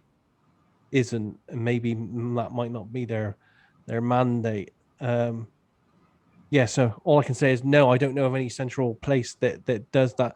And we have to be honest with ourselves. I'm not sure if the RV community is ready for it yet, because there is a lot of tribalism within remote viewing, but there is within any subject. If you go to the UFO board, you should see the tribalism within within that, the different camps, who hates who, doesn't agree with each other. And it's probably the same with any kind of endeavor out there, especially, science related I think so endeavors. too. There's a reason that Christianity has 1,100 denominations. Yeah. So Uh, it would be hard to get everyone to work together under one roof anyway. You'd find that, if I set something up like that tomorrow as a website or something, a resource, I think it would be hard to get all the different camps to come and use it, because some camps wouldn't like it because I did it, and some camps wouldn't like it because someone else went on there. We just have to be honest. Our RV at the moment, although these community chats and what we're doing is fantastic because we are getting people together, there are natural divides and tribalism within RV. Like you said, with the CRV against. See, I've never seen it as a problem, but I think there are one or two people on some of the Facebook groups that do make allegations against CRV being counterproductive and stuff. I don't personally see that's the case. I think they're escalating the problem for their own benefit, really. Well, one thing real quick to Rich. Are you a member of Applied Precognition Project, Rich? I'm terrible, I guess, when it comes to the community. I'm not part of IRVA or that or like anything. Okay. These Zoom, Reddit, and Discord basically are my three outlets for remote viewing. If you get a chance, in the same DAS, I don't know if you have seen Tom McNear's recent Stage 7 talk. He made a graphic of his last 19 sessions. And I can't remember exactly how many. He named the target precisely. He had all the specifics. So obviously I'm one that's a CRV purist, which could change over time. I love to change with information, but whether we say that it's in a box or it's confined, what Tom McNear did with it is mind-blowing. And if you get to see that presentation, now he will be doing the same presentation again for IRVA. I believe it's in October. If you get a chance to see the real Stage 7, he has documents, some of which are not in the archives, things from how Stage 7 spontaneously appeared. But that one graphic, the one graphic that shows his results in his final, it was supposed to be 20 sessions, ended up being 19. It's mind-blowing what he did with that. And not just that, I've seen sessions of Daz. I've seen sessions of Paul's brand new students that will blow your mind. And in retrospect, like Daz, we have to remember, Ingo was a natural psychic. And he studied theosophy, and he studied this, and he studied that. He had childhood experiences where, in his autobiography, he talks about his dad came home one night and said, "Oh yeah, I had to work late." And he's like, "Well, no, Daddy, I could see you at the bar with your friends." And he got taken out behind the woodshed and whooped for, having a correct perception. So even a psychic of the caliber of Ingo, he refined this process for a specific reason. Now, where I get misunderstood is this: I recognize natural psychic. I recognize no processes. I recognize Dick Algire's amazing work. I recognize that Lynn and Lori's students, some of them are significantly better than myself. I've seen their reports, and so forth. So all of that, it's just when people come along and try to attribute something to the creators of CRV, not just Ingo, but Hal and others, where it can be fairly demonstrably proven that it probably didn't come from that. So I never pick on any method where the person, like even TRV, I was trained in TRV. I see what Ed Ames was trying to achieve. And I know TRV people that just kick my butt. Like I look at their sessions and I'm like, wow, okay. So when it comes to purism, it's just a matter. Ed Dame said, I created this. Courtney Brown says, I created this. All these people along the line with these different methods, they own their TBS, Prudence. I created this. And then the other people that are carrying that on with, or some, everybody should do what they want to do. Everybody should create a method if they want to create a method. Just try to be considerate of assigning something to a method that may not have come from Ingo or the co-creators. You know, I know I make a lot of people mad. I got, you know, phone calls and PMs after a certain post, you know, and I just delete it and I just say, okay, that's fine.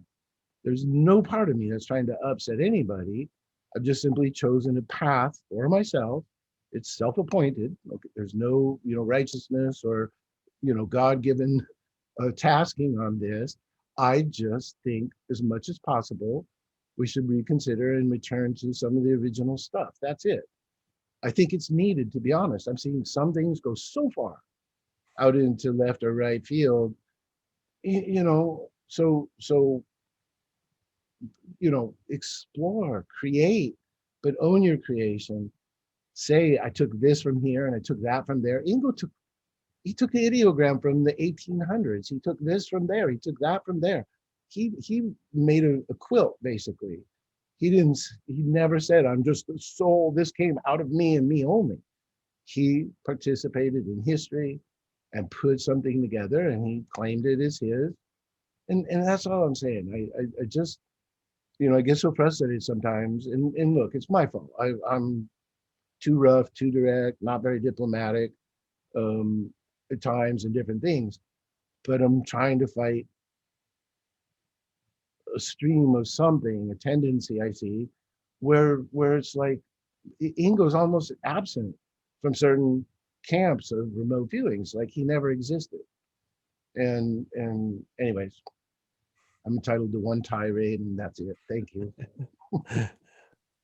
I mean, you know, me and Russell have butted heads on some of this stuff at times, but I totally agree with what he's saying. There is some amazing stuff there. I mean, I'm going through some Ingo files right now. I'm going through 4 years of research Ingo did on what he called analytics, which is numbers, words, and things in documents and stuff. He did work on that from 1994 to 1998. Literally hundreds and thousands of experiments over long distance. And he does document that he came up with some amazing breakthroughs with that. And I read these breakthroughs and I've read them now 5 times over and over. And they're just so mind blowing and so big that I just can't take them. I just literally cannot take them in. I have to keep going through them, but they are, you know, he came up with some breakthrough ideas that were behind, for example, displacement in ARV when he was looking at analytics and stuff. So there's still what I'm trying to say is there's still also lots of stuff actually in the Ingo archives and beyond that hasn't come out yet, which could be a huge benefit to the rest of us in remote viewing. Yeah, and like Daz says, you know, our occasional conflict is, you know, well known, but it's also become a dialogue. Okay, there's things that I would have never known that Daz shared with me. There's things that he's pointed out that I missed, you know, and I contend hard, but I always recant. I try to be clear when it's an opinion versus something. And so Daz and I have developed this dialogue. It could be oppositional or it could be complementary. And up to this point, it's fairly complementary. I'll have to say mostly complementary, where he points me to a document. I'm like, oh, wow, okay. I didn't see that. And there's a whole bunch of new stuff that just got put on the University of West Georgia Public Archives. A lot of atomic nears, stage 1 sessions, essays from students in the experimental phase before he started with atomic near, stuff where he was playing with remote viewing. And I think the earliest one I saw was 1971, where there was no structure. And, you know, so there's more coming. A good portion that could completely disrupt current opinions I have, and that's fine. If it comes from Ingo, if it comes from Hal, if it comes from SRI, if it comes from experienced viewers, then so it is. And then all I have to do is say, hey, I'm sorry, I argued over that, I lost the argument, and now we go forward. So that's the way I look at Daz and I's difference. You know, he's shared his platform here with me numerous times, back and forth. If I find something really super cool, I'll private message him a document. And that's the way it's got to be. It's got to be a dialogue. And at the same time, I think, at least for CRV interested people, there's a little bit of a boundary. I don't think we could just leap off into another universe and call it CRV. Yeah. But yeah, back to the community thing. It would be a great tool. I just don't know whether it'd be worth building it because of the divisions. Otherwise, I would build it, because I like to do as much as I can. But if we carry on having discussions like this to find out what kind of things you guys need as up and coming remote viewers, then maybe we can all club together and build some of these mechanisms. I mean, I don't know how many of you know this, but through the Reddit community, there's a Discord, which is essentially mainly an audio chat area. Many of us meet up there virtually every night of the week for 2-3 hours having RV chats on a really kind of ad hoc but friendly basis. So there's tools like that there, and the Reddit community has some of these tools that Rich was kind of asking for, but in a more informal way, I would say, at this point. That's sorry, just adding to that, I kind of know the feeling behind Rich's question, because it will be amazing to just have the funds, the equipment, everything, the resources to do a really nice research and expand everything. But unfortunately, that's not how things work. There's a lot of people that really don't care about the research. They will say, if I got something, I will fund it. If I don't get anything, I will not. But if you think about Ingo, he even himself said it many times, he could have been making a lot more money in other things, like painting and so other things, and he didn't do that because he wanted something in return. He found a passion. He knew when he was entering college in biology that he will sometime in the future do so, or at least he named that. He also shared in the true history of remote viewing how he feared things were going outside of control, But at the same time, he wrote psychic, literacy, and he was looking for the psychic renaissance. So that's what really inspired me to come back to RV. I got a break a few years, and then many things happened. I came by this book, and it really gave me those insights. And I don't need $1 million to do research. I'm really fond of these meetings, of everything that you're sharing. I love the discussions, even if they can get a little bit, itchy, but that's amazing, because if that is not happening, then we are not advancing. But we collectively are advancing just by doing it, by sharing experiences, and by being here. I'm aware of the tribalism and the people that's going over the edge. Unfortunately, they are letting go many good things. However, that will happen. We can get perfect, and following your trend, Das, of motivational posts or videos. There's one amazing in America Got Talent recently, a girl that is really ill, but she said, we cannot wait for everything to be perfect to be happy. Yeah. So the same thing applies for RV. We cannot wait for everyone to agree and everything. We just need to continue, and eventually we'll get where Ingo wanted to get, right? Yeah, absolutely. And this is a great community forum, and if you guys that's why I want to ask this question, if there's any kind of projects or services that you feel would be beneficial for the community, let's discuss them and see if we can collectively get together and make them some kind of reality. There are enough people here from all different formats and forums that we should be able to knock together whatever anyone needs to take RV to more levels. Got lots of hands out. Sasha's had her hand up for all. Do you want to go next, Sasha? Thank you. So I wanted to answer to the question about IRVA and I guess what they could maybe do differently, or I do think you had mentioned earlier that it would be nice if we could be doing more experiments, because a lot of the information in remote viewing, I think maybe is getting a bit stale from a certain perspective. And we have a lot of anecdotal information that comes out, but it's really hard to make use of that in a way that's constructive. And so I would see, to me, IRVA has thousands of members, does it not? So to me, it would make sense that they would have that they would offer a means for people to participate in experiments, to organize experiments, to get together in real life and online. I had, after the IRVA SSC conference a couple of years ago, during the conference, I don't know, I just kind of came up with something that I thought would be able to test some of the theories about displacement timelines versus whatever else. And I approached someone who has access to remote viewing groups. And I said, I have this experiment based on some of the interesting new information that came out at the conference. And could I avail myself of your remote viewing groups to see if any of them want to participate, because I have an experiment in mind that I think would be really interesting and could provide interesting results that would allow us to have more to talk about way. And I think that the person I approached was very worried that I might disprove their favorite theory of what's happening with displacement. So they just shut me down. They were like, nope, I don't feel comfortable with the ethics of and I was like, well, I don't need you to give me their information. You can just give them my information and say, look, I'm interested in doing this study if anyone wants to contact me to participate. And he wouldn't do it.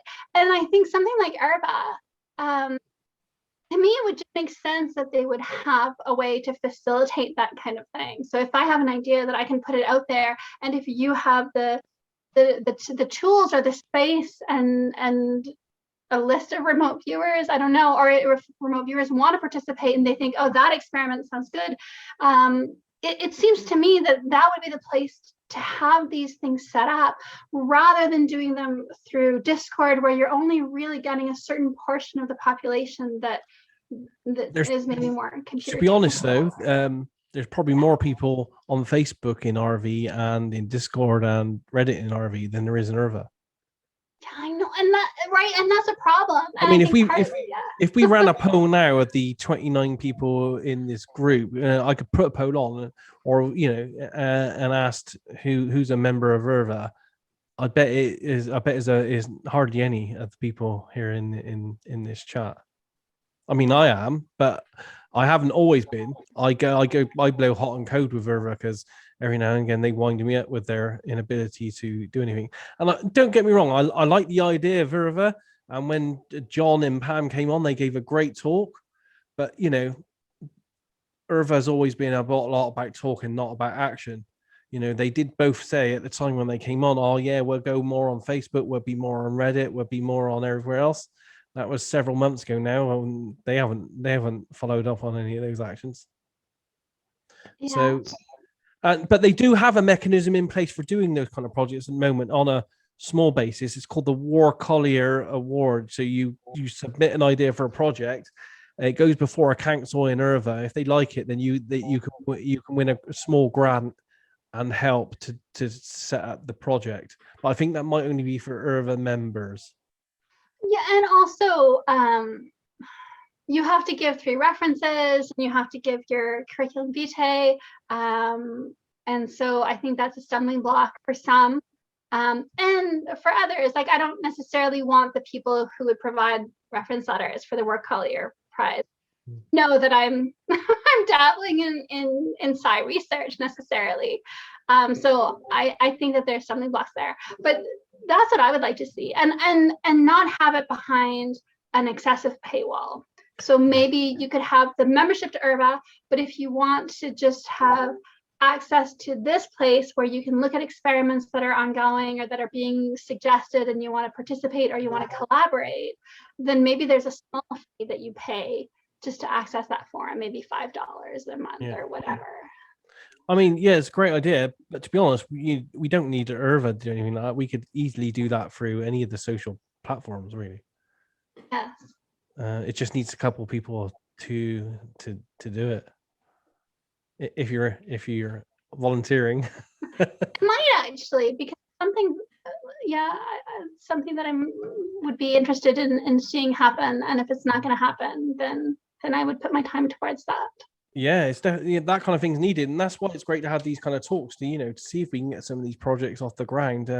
Anything to help all of us, really. That's why I was asking the question. I know what I need, in RV, but I don't know what everyone else wants and what they needs. I just put up what I think they need. So I do the videos from this. I stick up a new podcast. I check articles on my thing, and I do my magazine and stuff. But is that really what you guys need? What I'm hearing is you want resources like an area where we can do projects, record projects. I mean, something else that came up in previous discussions, would it be good for everyone in the community if there was some kind of matchmaking tool where remote viewers could register on a place and then be matched with project managers and projects and taskers, but also taskers and project managers could also register and then be matched with remote viewers and stuff? Would that kind of tool also be of use to the RV community? I don't know. I guess it would, but it would mean a lot of work, and so you'd want to know before you put the work in that people would actually use the tool. I think it would be helpful. I don't know about other people, but I'm not sure if I need anything more from you, Daz. But I would like to contribute more, and so I feel like there's not really a mechanism for that. Yeah. Well, that's why talking like this in the community is good, because if we do come up with some ideas, we can there must be ways that all of us can contribute in small ways, even if it's just helping out with adminning a forum once a week or sending out an email or two or something. But yeah, maybe we should run a poll, or of course, but Rich doesn't use Facebook, so we can't run a poll or something on Facebook because he wouldn't get to see it. Maybe we'll have to collect everyone's email addresses or something, and then ask what kind of tools people want, and see what we can see if we can get some of us to group up together to produce some of these tools for people. Is Facebook the predominant? Am I missing out by being a stick in the mud with Facebook? Or am I getting pretty much everything with Discord and Reddit? I would say that a lot more wider RV community stuff gets shared on Facebook than it does on Reddit and Discord. Shoot. Okay. But then you have to deal with it being Facebook and being on Facebook. I agree. From the Reddit perspective, we skew so beginner. We're like the place where people are landing when they first hear about remote viewing, and they might have heard about remote viewing from a TV show or Stephen Greer or whatever. We do not have nearly as much like active professional expertise on hand all the time as on Facebook. And so there's a lot of good history and a lot of good threads of information from professionals. It's nice to have that expertise there.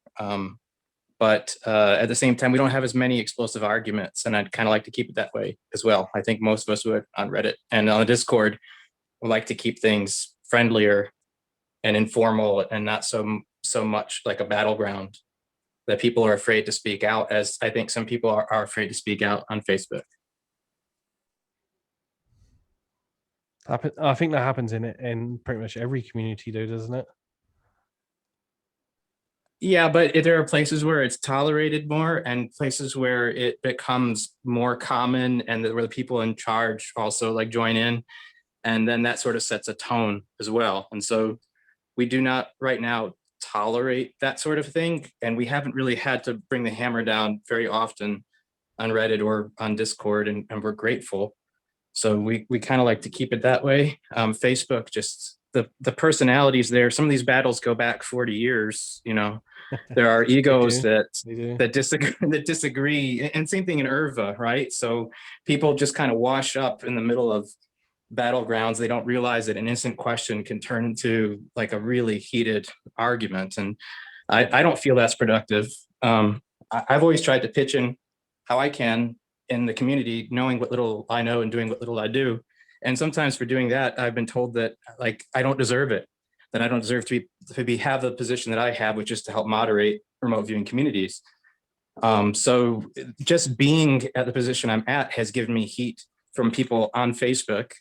And so I can't recommend Facebook as a really friendly place for beginners. You're pretty much going to be told to slot in with one camp or another and get in line with somebody else's philosophy or way of looking at things, or else you're going to get your head chewed off. And honestly, I've had about enough of that. And sometimes from people who really are cuddly in public, in certain ways can be really venomous in others and privately. And it's absolutely disgusting. And so I'm finally venting about that a little bit. It probably it's depends really on awful. It probably depends on the Facebook group. For example, my one isn't, and it's advertised as not a beginners group. You know, I have Right. questions, and if people don't answer their questions, I don't let them in. And I expressly say this is, you know, it's a private group for hardcore discussion or everything. It's not for beginners. I don't want beginners in there, to be honest.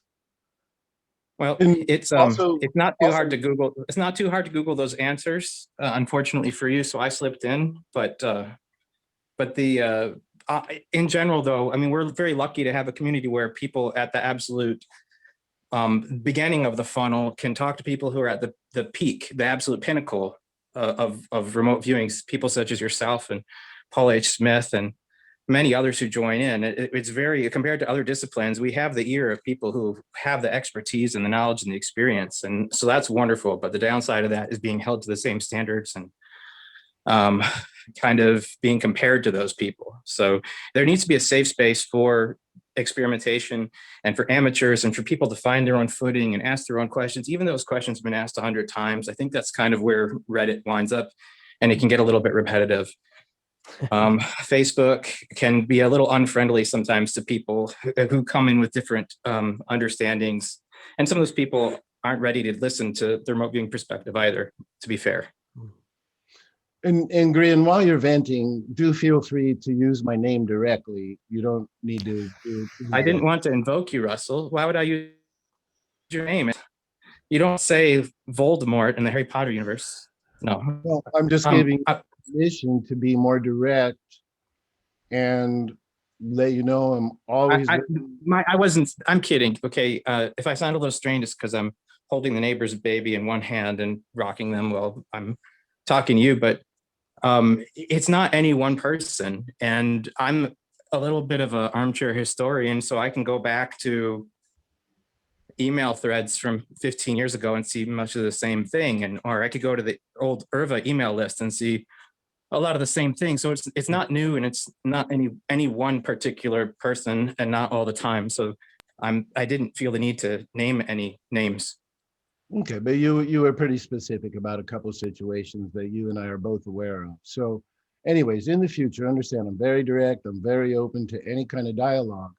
So for clarification, the presentation I've made to you was based solely out of numerous comments that Ingo himself made about getting some experience, and he couldn't, like in Resurrecting the Mysterious.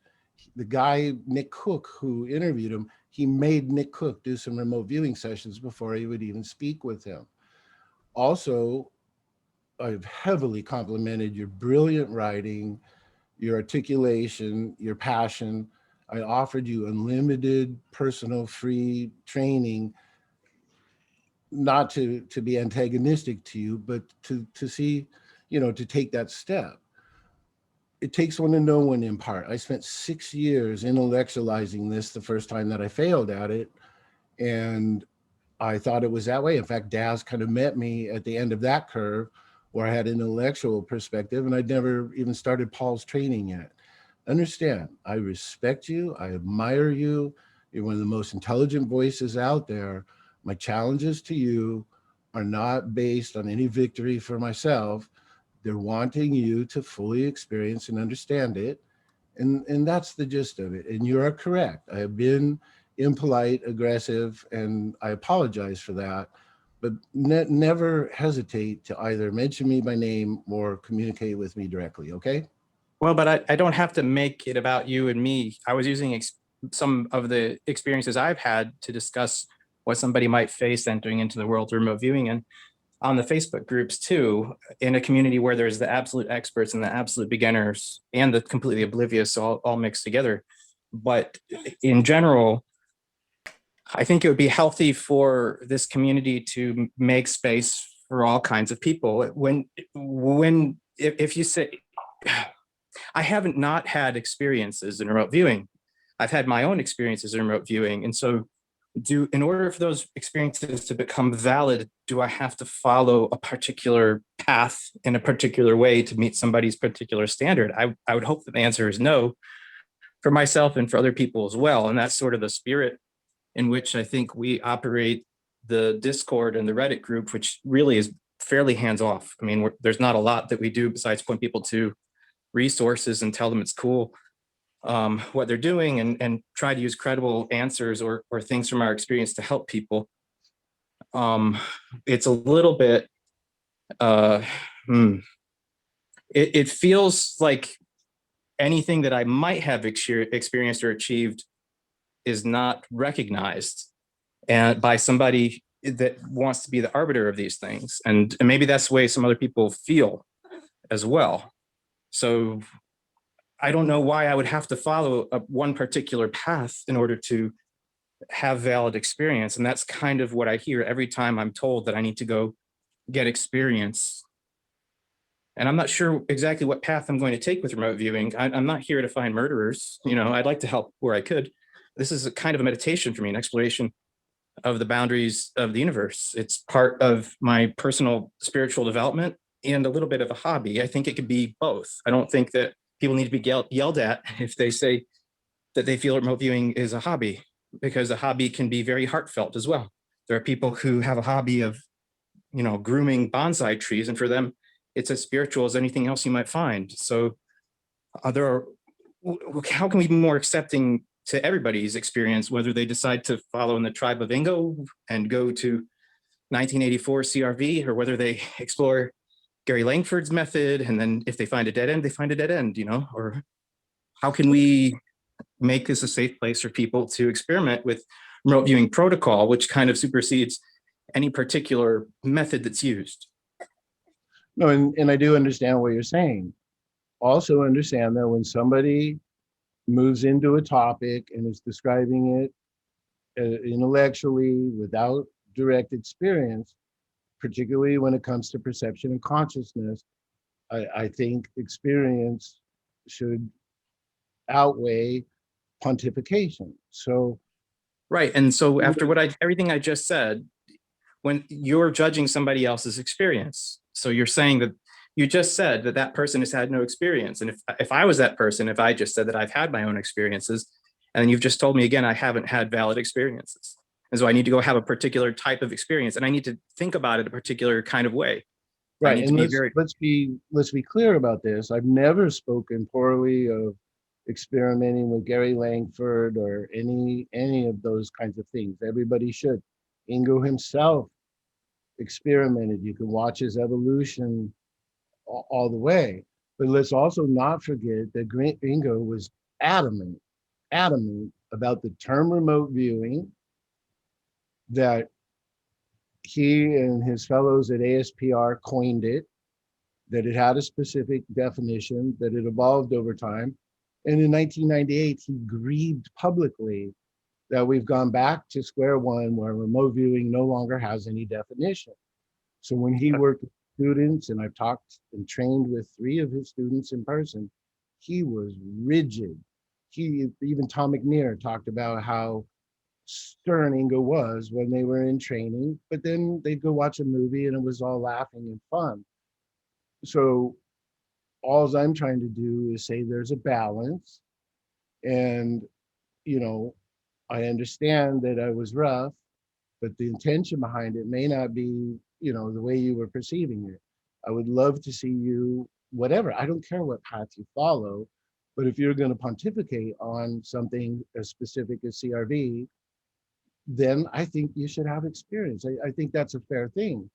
You know, as a pharmacist, wouldn't want somebody just walking in and prescribing psychological drugs for people because they popped a couple of pills and said, well, this made me feel this way or that way.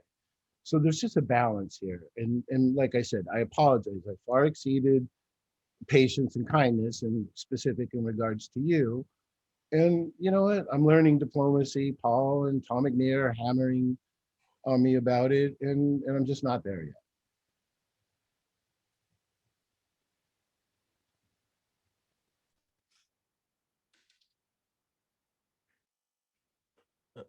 Is he still here, or is he? Let's get away from you and me, because we can talk about archetypes. We don't have to talk about specific people right now. I think it's really an issue that's larger than any one person. And so I would love to see more people from the community come together and work together at whatever level they are at, and be able to have a dialogue and learn and create the types of things that Daz is talking about. And in doing that, there shouldn't be any kind of sense of it's unfair that this person, or it's unfair that that person, so on. There's no real way to recognize right now who is a valid remote viewer and who isn't. It's somewhat patient based, and there's kind of almost old boys network for remote viewing, right? So how do you? It gets you back to that problem of knowing who's ready for what kind of task, ready for trustment for what kind of activity. But I don't think the world's best remote viewer necessarily makes somebody the world's best moderator, or the world's best project manager, or the world's best media marketer, right? Because in any discipline, in any profession, there are multiple roles. There's journalists, there are enthusiasts, there are people who are just curious, and there's a space for all of them. But in the remote viewing community, a lot of people wear many hats, and maybe they're not the most effective at them, which is why right now, as Google has changed their algorithm for what shows up on their front page, people who really have the credentials are showing up there because they're better at playing the marketing game, right? So how can you kind of divide and conquer with remote viewing to make use of people who aren't the world's greatest remote viewers and still help them to be a valid part of it? I think you'll have a healthier. I think, Grin, though, you have to have a balance. For example, and I'm not going to mention any names here, on the biggest remote viewing Facebook page, and on someone's public comments, I had an argument or debate just a couple of days ago, but it's because they were making specific claims without scientific backup. They were like, "Oh, this part of CRV doesn't work. My one's better for it," and showing no evidence. So there are cases as well where people are making claims in any of the RV forums and not backing it up in any way. So there has to be a balance on both sides of the situation here. Right, and Green, understand my intent here, especially acknowledging my poor behavior and apologizing in public, is to extend a hand of peace. The group Daz just mentioned, I'm banned and blocked from, just simply because I was discussing CRV, got in a couple of battles with people over this, that, the other. I spent 2 years adminning in that group to try to protect just what you're talking about. I wanted to see new people have a safe place to stand and land and begin to explore. I found out that's not a popular thing to do. So I assisted Paul in creating his new group so that people could at least have, a little bit of a structure on a certain thing. Now, Paul doesn't think he's always right. Paul and I argue. We've had it out, like full on, with different opinions. There's been arguments in battles since day one.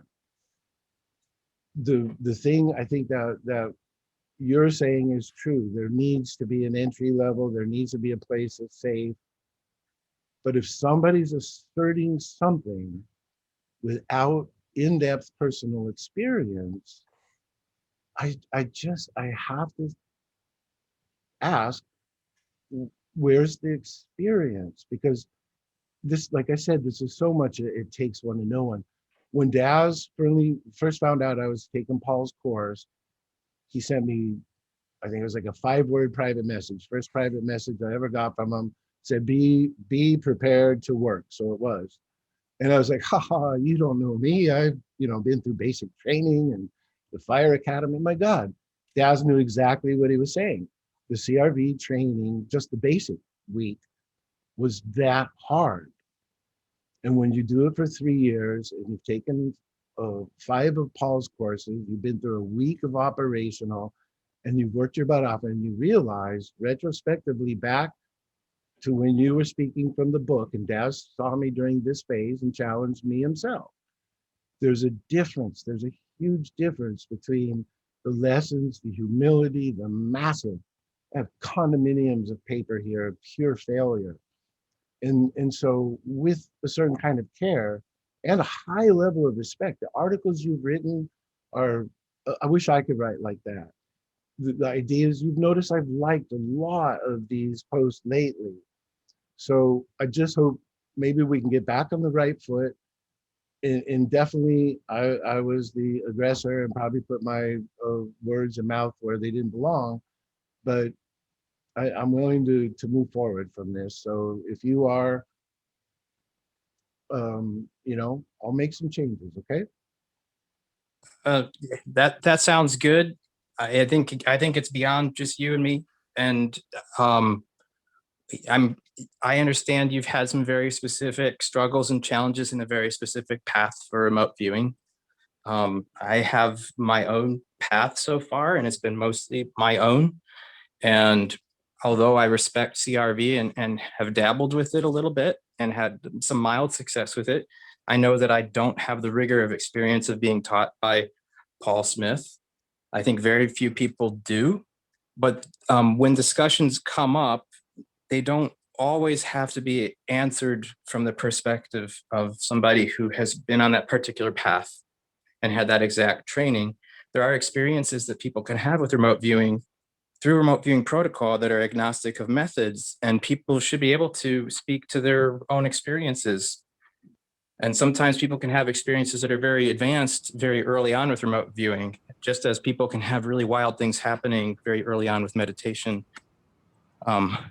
very suddenly. And it's something that happens. Sometimes people are given glimpses and previews of things when dealing with remote viewing or dealing with meditation that they haven't exactly worked up to.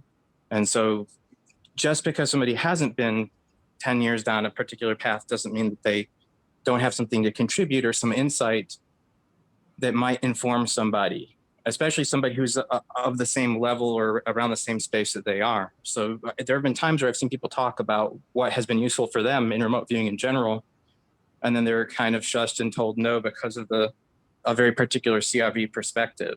And again, I'm not speaking about you and me only. So it doesn't have to be about you and me only. No, I understand, but look, very clearly, you know the situations that you mentioned that are connected to me. So let's just go clean on that. Yes, it's occurring on multiple levels. So there's people that probably don't want to sit and listen to all of this, but I think it's a good place, and I think it was time. So let me make 2 things very, very clear to you about your point. One, I am not the best remote viewer in the world. For my level of training, I'm probably average. Paul has told me that. I don't have any shame. He has A+ students that are much better than me. I do the very best I can, and I am not claiming ever to be the best remote viewer in the world. The second thing, to your point, if I were in charge of a remote viewing operation and I had 5 people turning beautiful, perfect CRV format sessions that had no usable data, and I had someone that came to me that read the coffee grounds in their cup, read runes, read a pile of chicken bones, and they gave me accurate data, I would hire the people that produce accurate data myself. I would not care how they came about that data. So understand, I agree with you. CRV is not the end all be all. I just want to try to make my point. I understand where you're coming from. You absolutely have contributed. I don't doubt that. your articles, you've researched things and put things out there I didn't know. So you've contributed to me. So I'll end it here. I'll extend the olive branch, and hopefully somehow this dialogue will open back up between you and I. Okay, and I hope that RV can kind of grow and be more accepting. Gosh, I would love to see all the old arguments just sputter out. I want people to be able to continue in whatever disciplines they choose, but as somebody coming into this, I'd love to just see those old arguments sputter out, and a good record kept of the way things were, absolutely, but there's so much. It's too small. Remote viewing is too small. I think there's blue ocean out there. Do you know the term blue ocean in like the business world, or red ocean?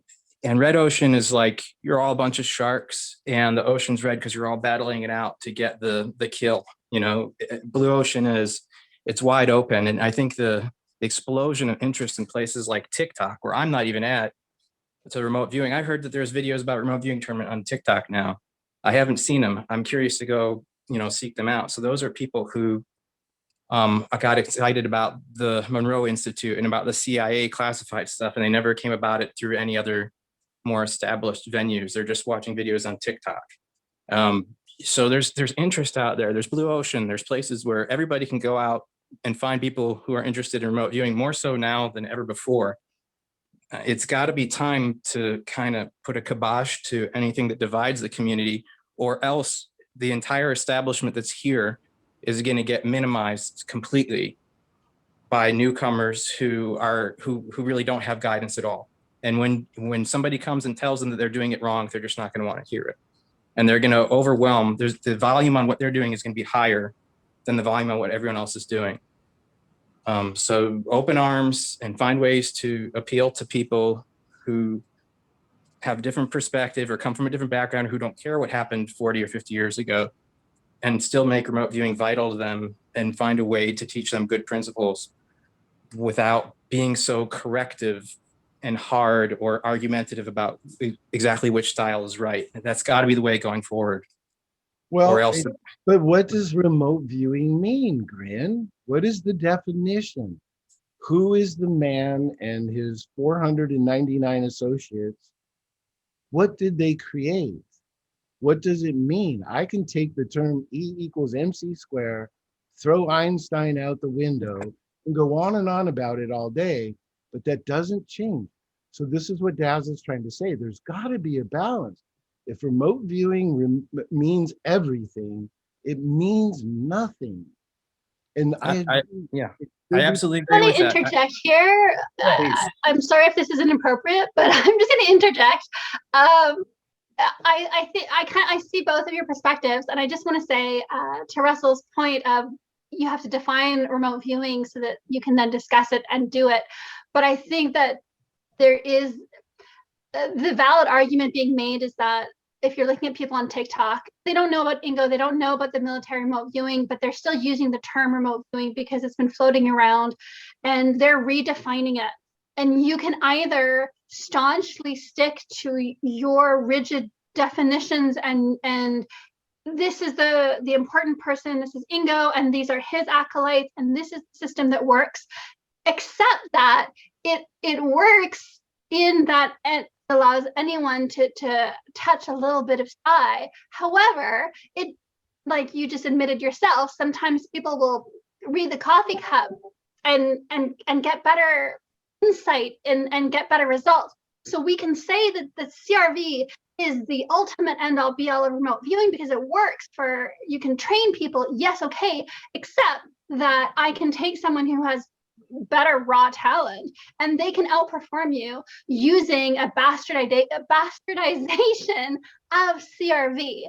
And so you can't keep saying that the CRV has to be protected because it works better than everything else when it may not work better than everything else. I don't think we're arguing a CRV thing here, though, Sasha. I think it's an RV thing.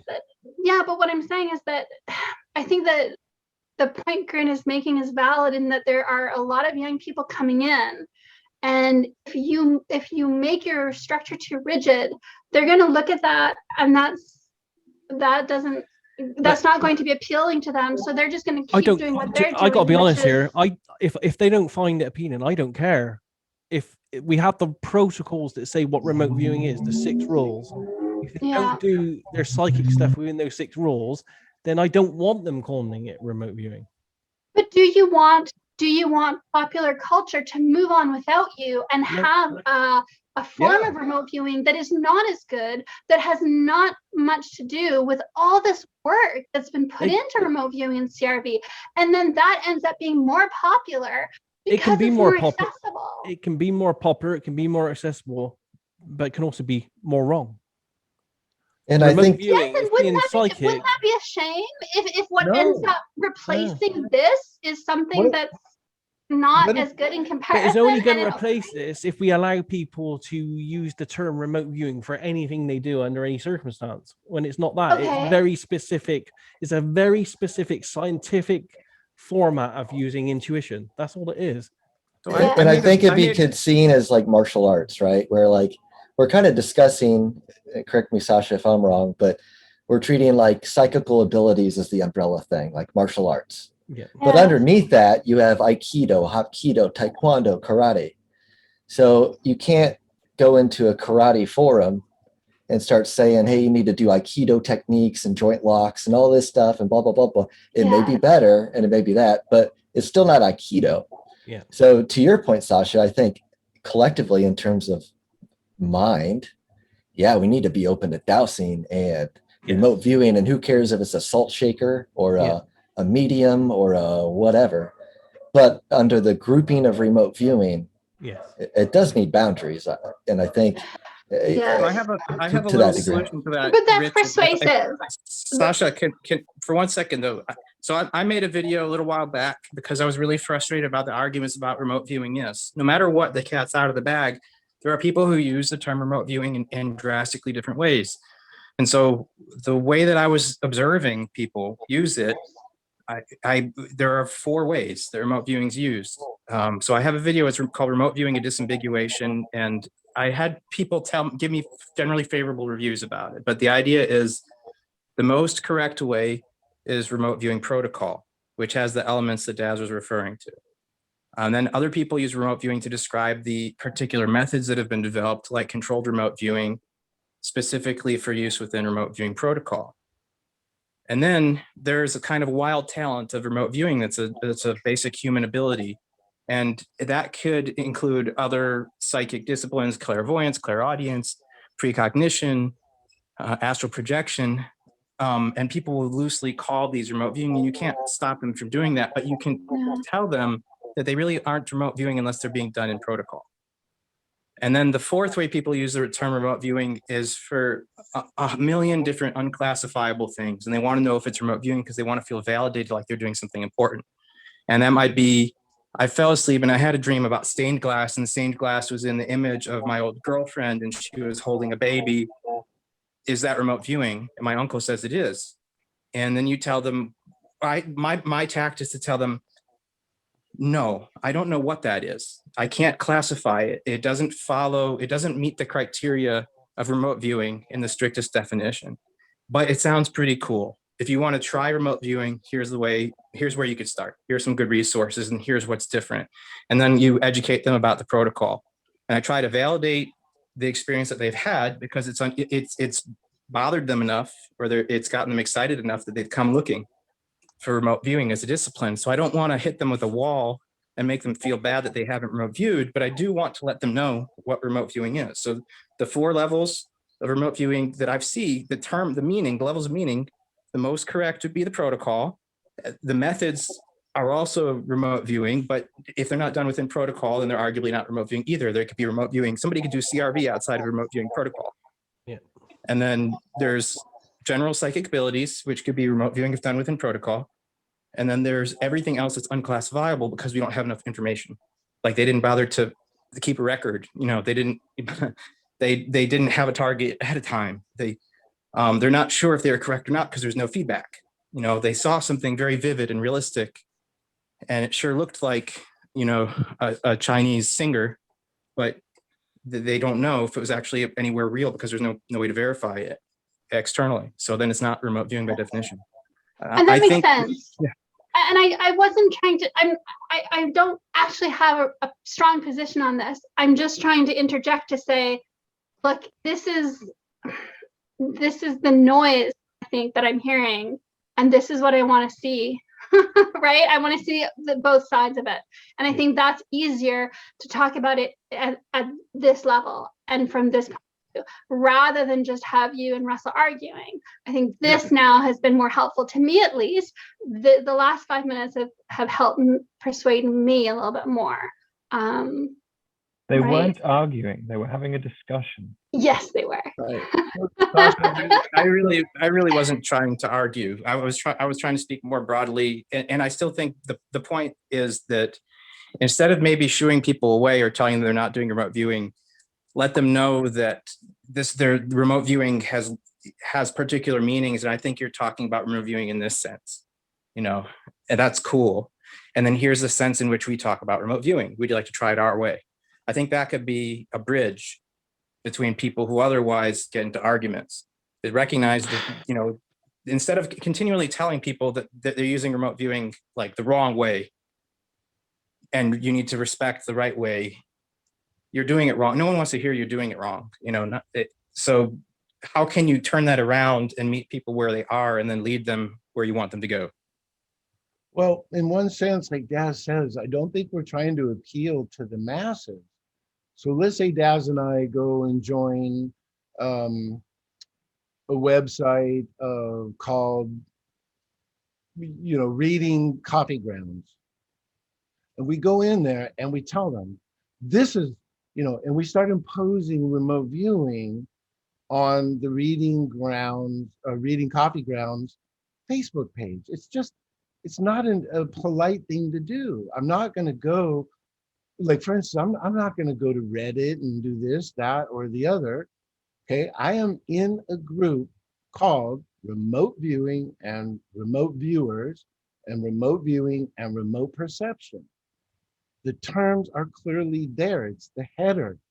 If you come in there, then you are looking and learning and listening.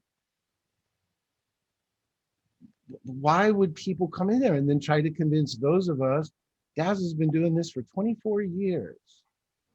Because everywhere else that term is being used, it's not being used the way that it's being used in the most proper sense inside of that community. So in a way, the remote viewing Facebook groups, as large as they are the odd person out when the term has already been diluted so much. Okay. The fact is, the way that language progresses is that new meanings arise for the same words and new spellings too. And there's always going to be somebody who's upset by it. And the way that the dictionary copes with it is to add extra alternate definitions for the same word. And then when that word or term is used, you have to understand in what sense people are using it. No. So maybe it's posted a recording of Ingo in his own voice. Ingo said, it's my effing term, and anybody who tries to wiggle out of it is a freak. There's pretty freaky people out there. We have to honor some aspect of factual history. If it you may have to, but other people don't. They don't have to do anything. Nobody has to respect anyone at all. You can't control. Then go to a group called whatever the heck you want to use to perceive things accurately, and go to that group.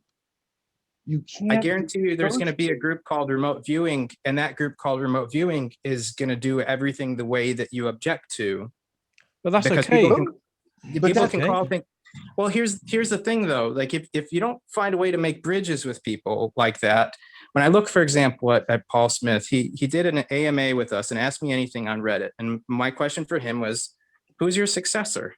Because everyone brings a parallel between these remote viewing methods and martial arts disciplines and so on. And schools of martial arts used to battle it out, and some got killed off, and some lost their ability to keep practicing because they lost a fight to, the owner of a different school, and they got taken over because one was superior and whatever. It's another martial way of looking at things. And who's Paul H. Smith's successor? He's taught hundreds or thousands of people. When I've asked him, they said, well, I didn't really have any, you know, because a lot of the people who came and took my classes were really just interested in getting some of the experience. And then they went away. And so if this is the most correct way of doing controlled remote viewing, it hasn't been preserved and passed down in such a way that it can continue on to be propagated, then it's at risk of being wiped out. And maybe that's why there's so much territorialism lately about Green, which method but is right. here's something really important, and it's about how knowledge is built. You mentioned language, but it's not the same. And you know, I agree with what Paul is saying. You know, we're talking like physics. Of course, there are people that create some ideas, and some of them inherit the research.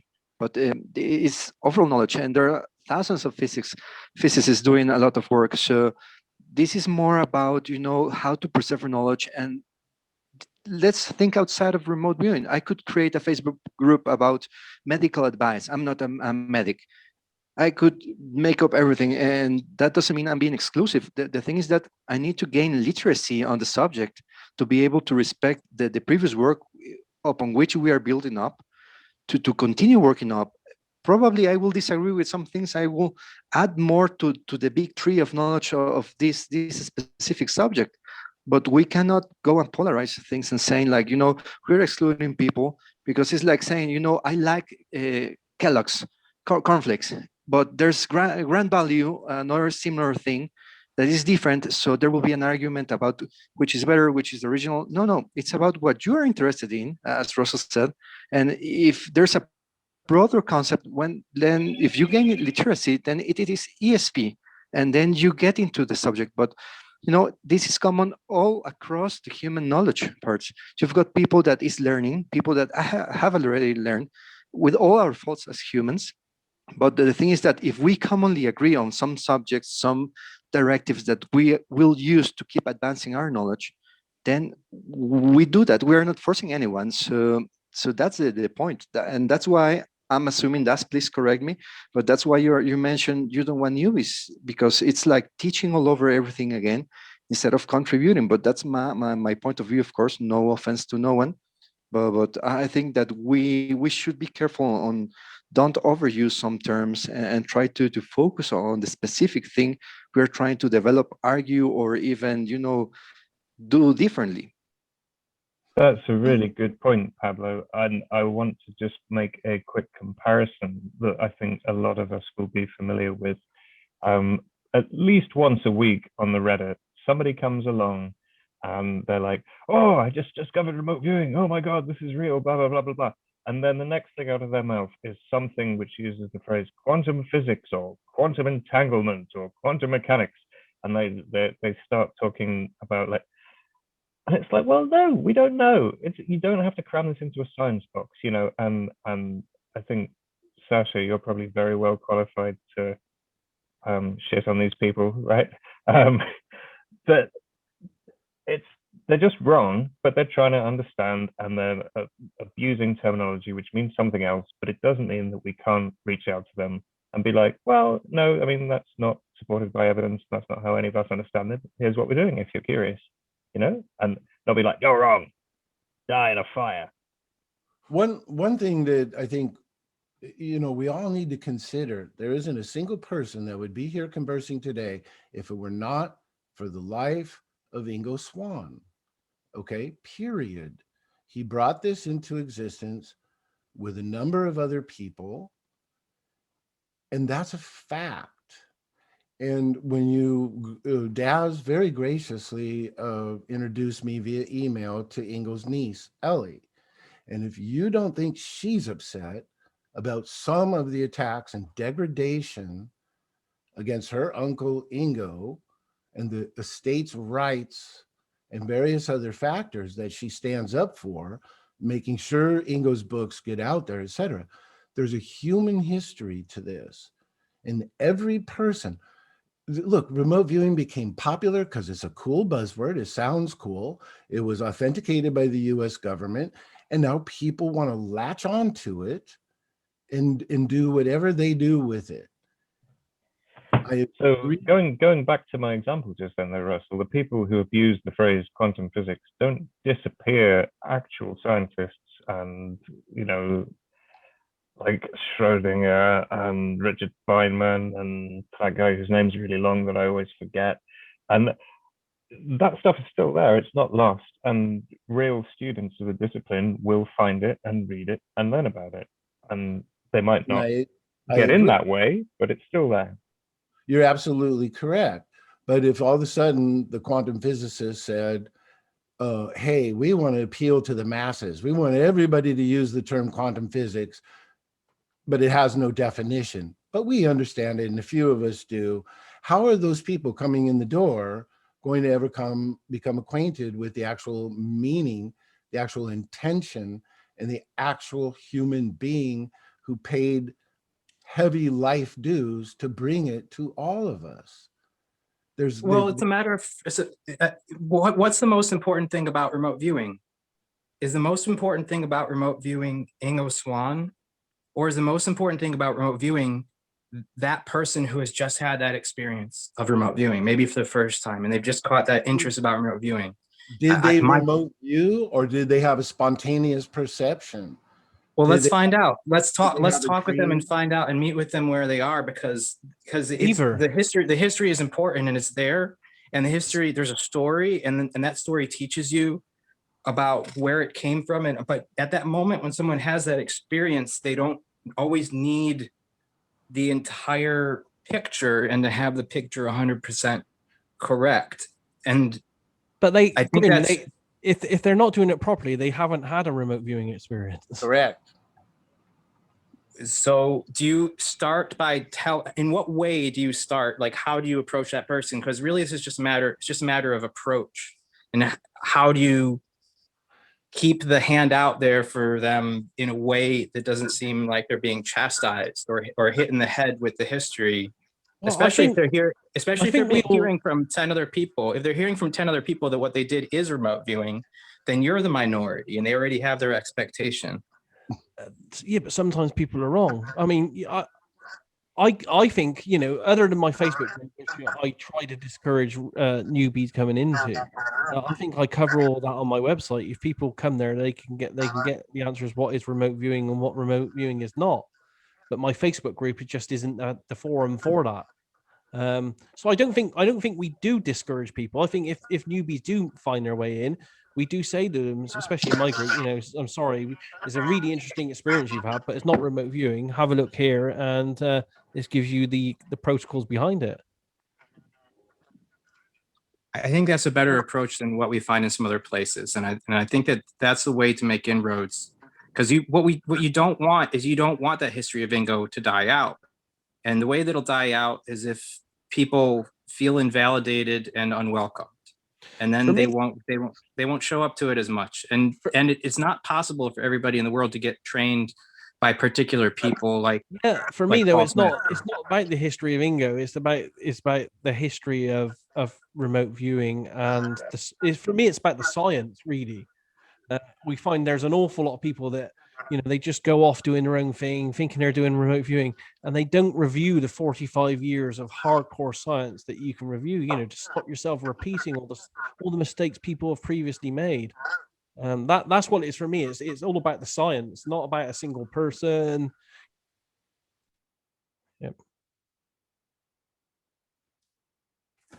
Anyone else have any last ones to say on this? Because we'll carry on till 12 because that'll take us up to 3 hours. But there's still a couple of hands up and a couple of people put their hands down. I was about to say something, but if there's people who've got their hands up, they've been waiting longer than me, so grab some of them. You sure? Well, I don't know. It depends whether they're going to talk for more than 11 minutes or not. Okay, let's go with Gino then. Gino, go for it. Sorry about that. Hi, thanks. No. I just wanted to chime in and to, first of all, say hello to everybody because this is a really good community and I'm enjoying it very much all these days. And I don't want to hijack the last theme, but I kept along with the idea of, I really support the idea of a group to investigate issues around scientific things, philosophic, from physics, and those issues that also surround the phenomena of remote viewing, but not just the phenomena, but the scientific aspect of it, because I really agree with the idea of remote viewing being a scientific approach to what intuition and all those kind of unnamed things we have really got like a new name and a new procedure with all these protocols. So I'm very glad and thankful for the work being done by Ingo and everybody really in these fields. And I really support the idea of having a group to investigate issues surrounding remote viewing, surrounding quantum physics or quantum mechanics. And also I come from philosophy. There are many things around philosophy, things and thoughts that comply with remote viewing that we don't really have the time to put together.